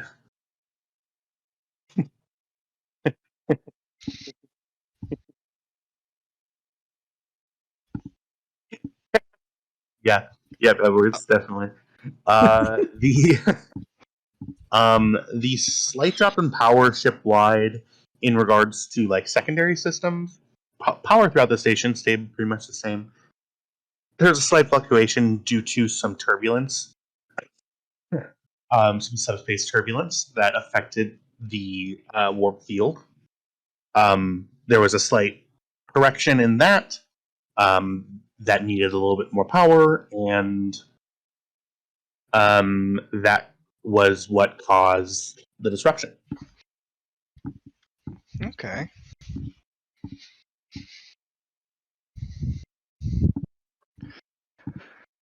Do you have any other questions that you wanted to ask? Yeah. When it sent more power to the system in response to a minor power dip, why did it send 300% exceeding the safety ratings amount of power? It's another momentum. It would appear that the computer had a slight error in regards to automated power production. And instead of diverting power to primary systems to increase warp power to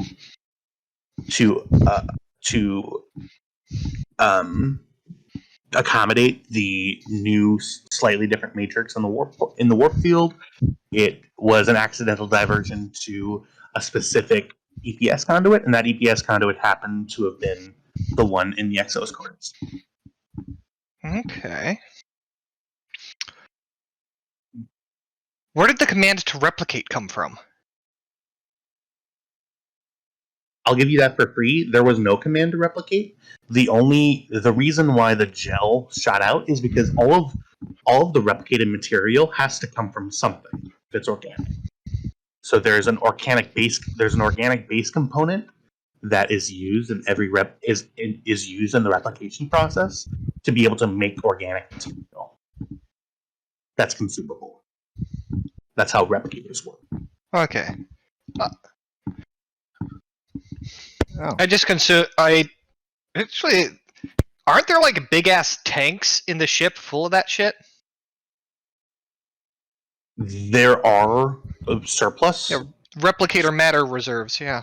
Yeah, there are matter reserves that are stored in like big like steel drum, quote unquote steel drums in cargo bays. Basically, that's what gets rationed when we think about replicator rations. We need more of that organic stuff, or we need. Those are the two things that you ration. If rationing were to be a thing, like in Voyager, when they say replicator rations, they have a set amount of that organic sludge that they can use, or a set amount of. Okay. Creighton, Yeah, Kelly. we're going on a bug hunt. A bug hunt? What do you mean? The power spike was caused by a glitch in the computer system. There was a minor dip in the warp core field, or the warp field caused by some turbulence. And instead of diverting a small amount of power to the warp field to compensate, it dumped a lot of power to one specific replicator. That is impossible for a number of different reasons. You must be mistaken. And she Oh, turns well. back around. By all means, come over here and look at these computer logs that I'm staring at and tell me if they changed the Starfleet computer codes while I was away. Commander Kelly, I'd watch your tone. I was the one who made the computer update for this, and I was am the one who literally made the base. staring here at the code that you or someone under you wrote that says this is what happened. Maybe double check my facts before you assume they're wrong. Back into the bridge. Lieutenant Nishizumi. yeah. Ensign Strausser makes a double take at her sensors. And one moment. One moment, please. Stand by.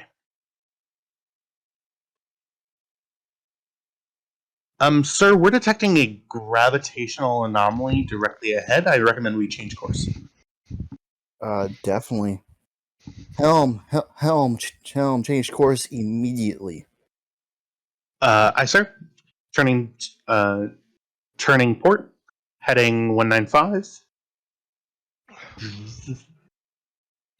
Sir, it looks like we passed the you see, she cuts off.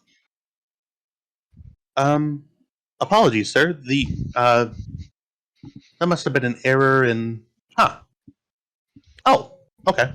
It must have just been an anomalous reading in our sensor readings. I've corrected. Anomalous readings don't happen on sensors. Scan it again. I want to make sure what happened there. Sir, I recommend all stop. Alright, Helm, I'll stop.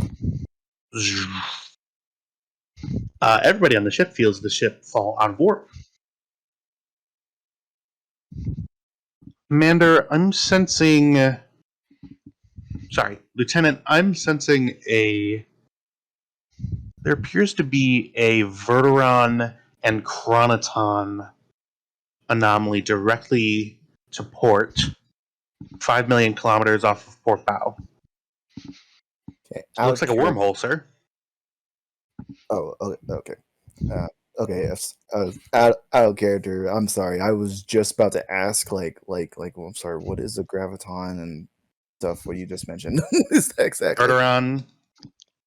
I'll spell those out for you. Verteron and graviton.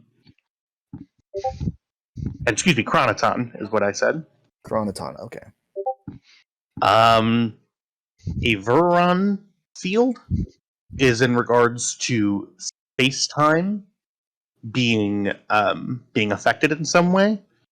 Chronoton is a temporal anomaly. Okay. Graviton is a temporal. Chronoton is Yeah, so graviton means that this thing is producing gravity.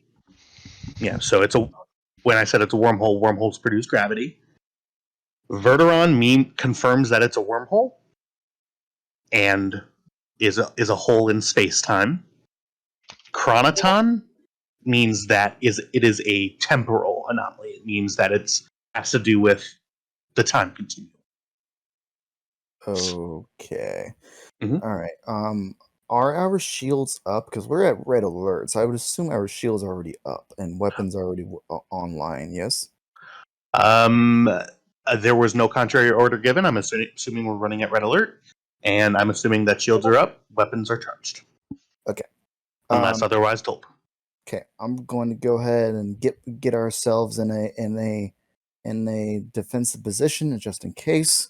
I'm going to go ahead and order Strasser to scan that wormhole. Is there anything coming out of there? Scanning now. And I we guess- are in Federation space, yes? You are in independent space. You're in Shackleton Expanse. Okay. So you're slightly outside of the Federation border of the Shackleton Expanse. You're pretty much in free space. So we're not in Klingon space either, right? Nope, you are in completely independent space. You Oh. are pretty close to Klingon territory and pretty close to the Romulan neutral zone.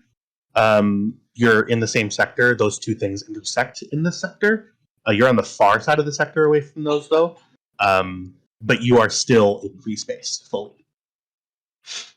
All right. Strasser, scan that wormhole. Who is our out of character? Who is our communications officer? Strasser is. It also pretty much comms isn't really a station in this era.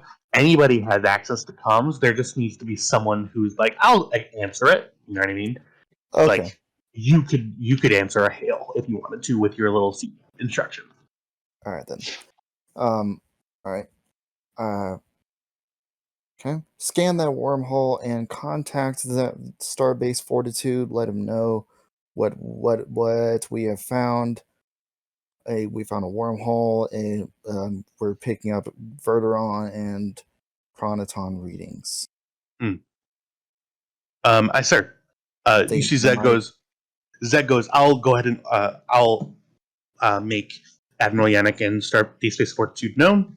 Strasser goes. Lieutenant, I.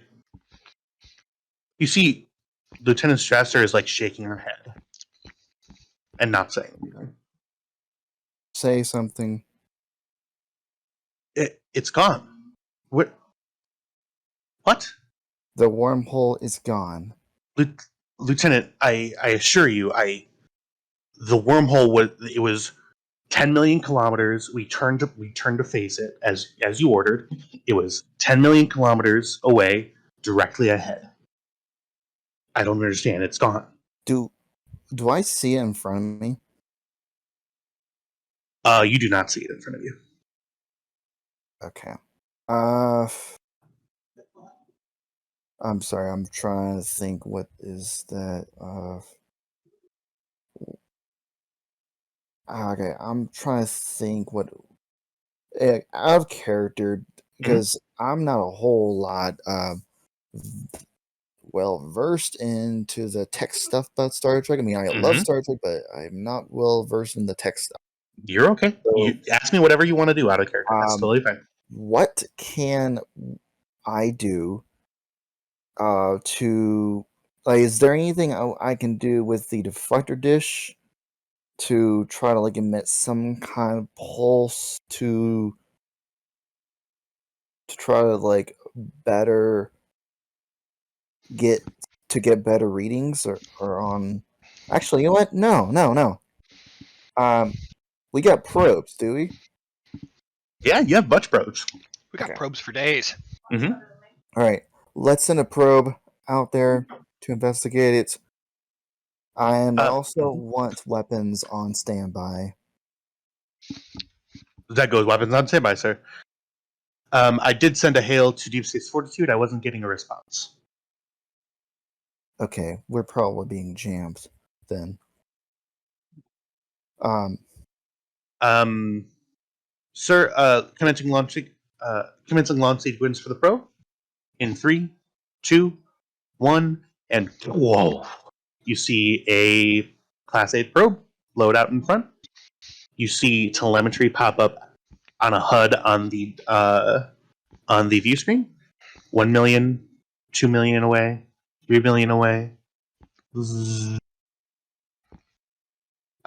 Sir, the probe does not appear to be detecting anything.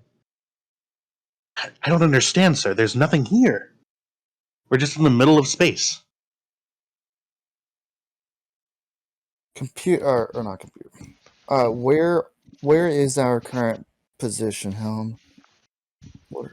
Lieutenant Mitchell turns around and says, Lieutenant Nishizumi, we are currently 2 days away from we'll play some timey-wimey thing. We are currently 2 days away from our destination at Warp 7. We are currently about at the bottom right-hand corner of the sector. We need to head to the central part of the sector to get to where the Red Giant is.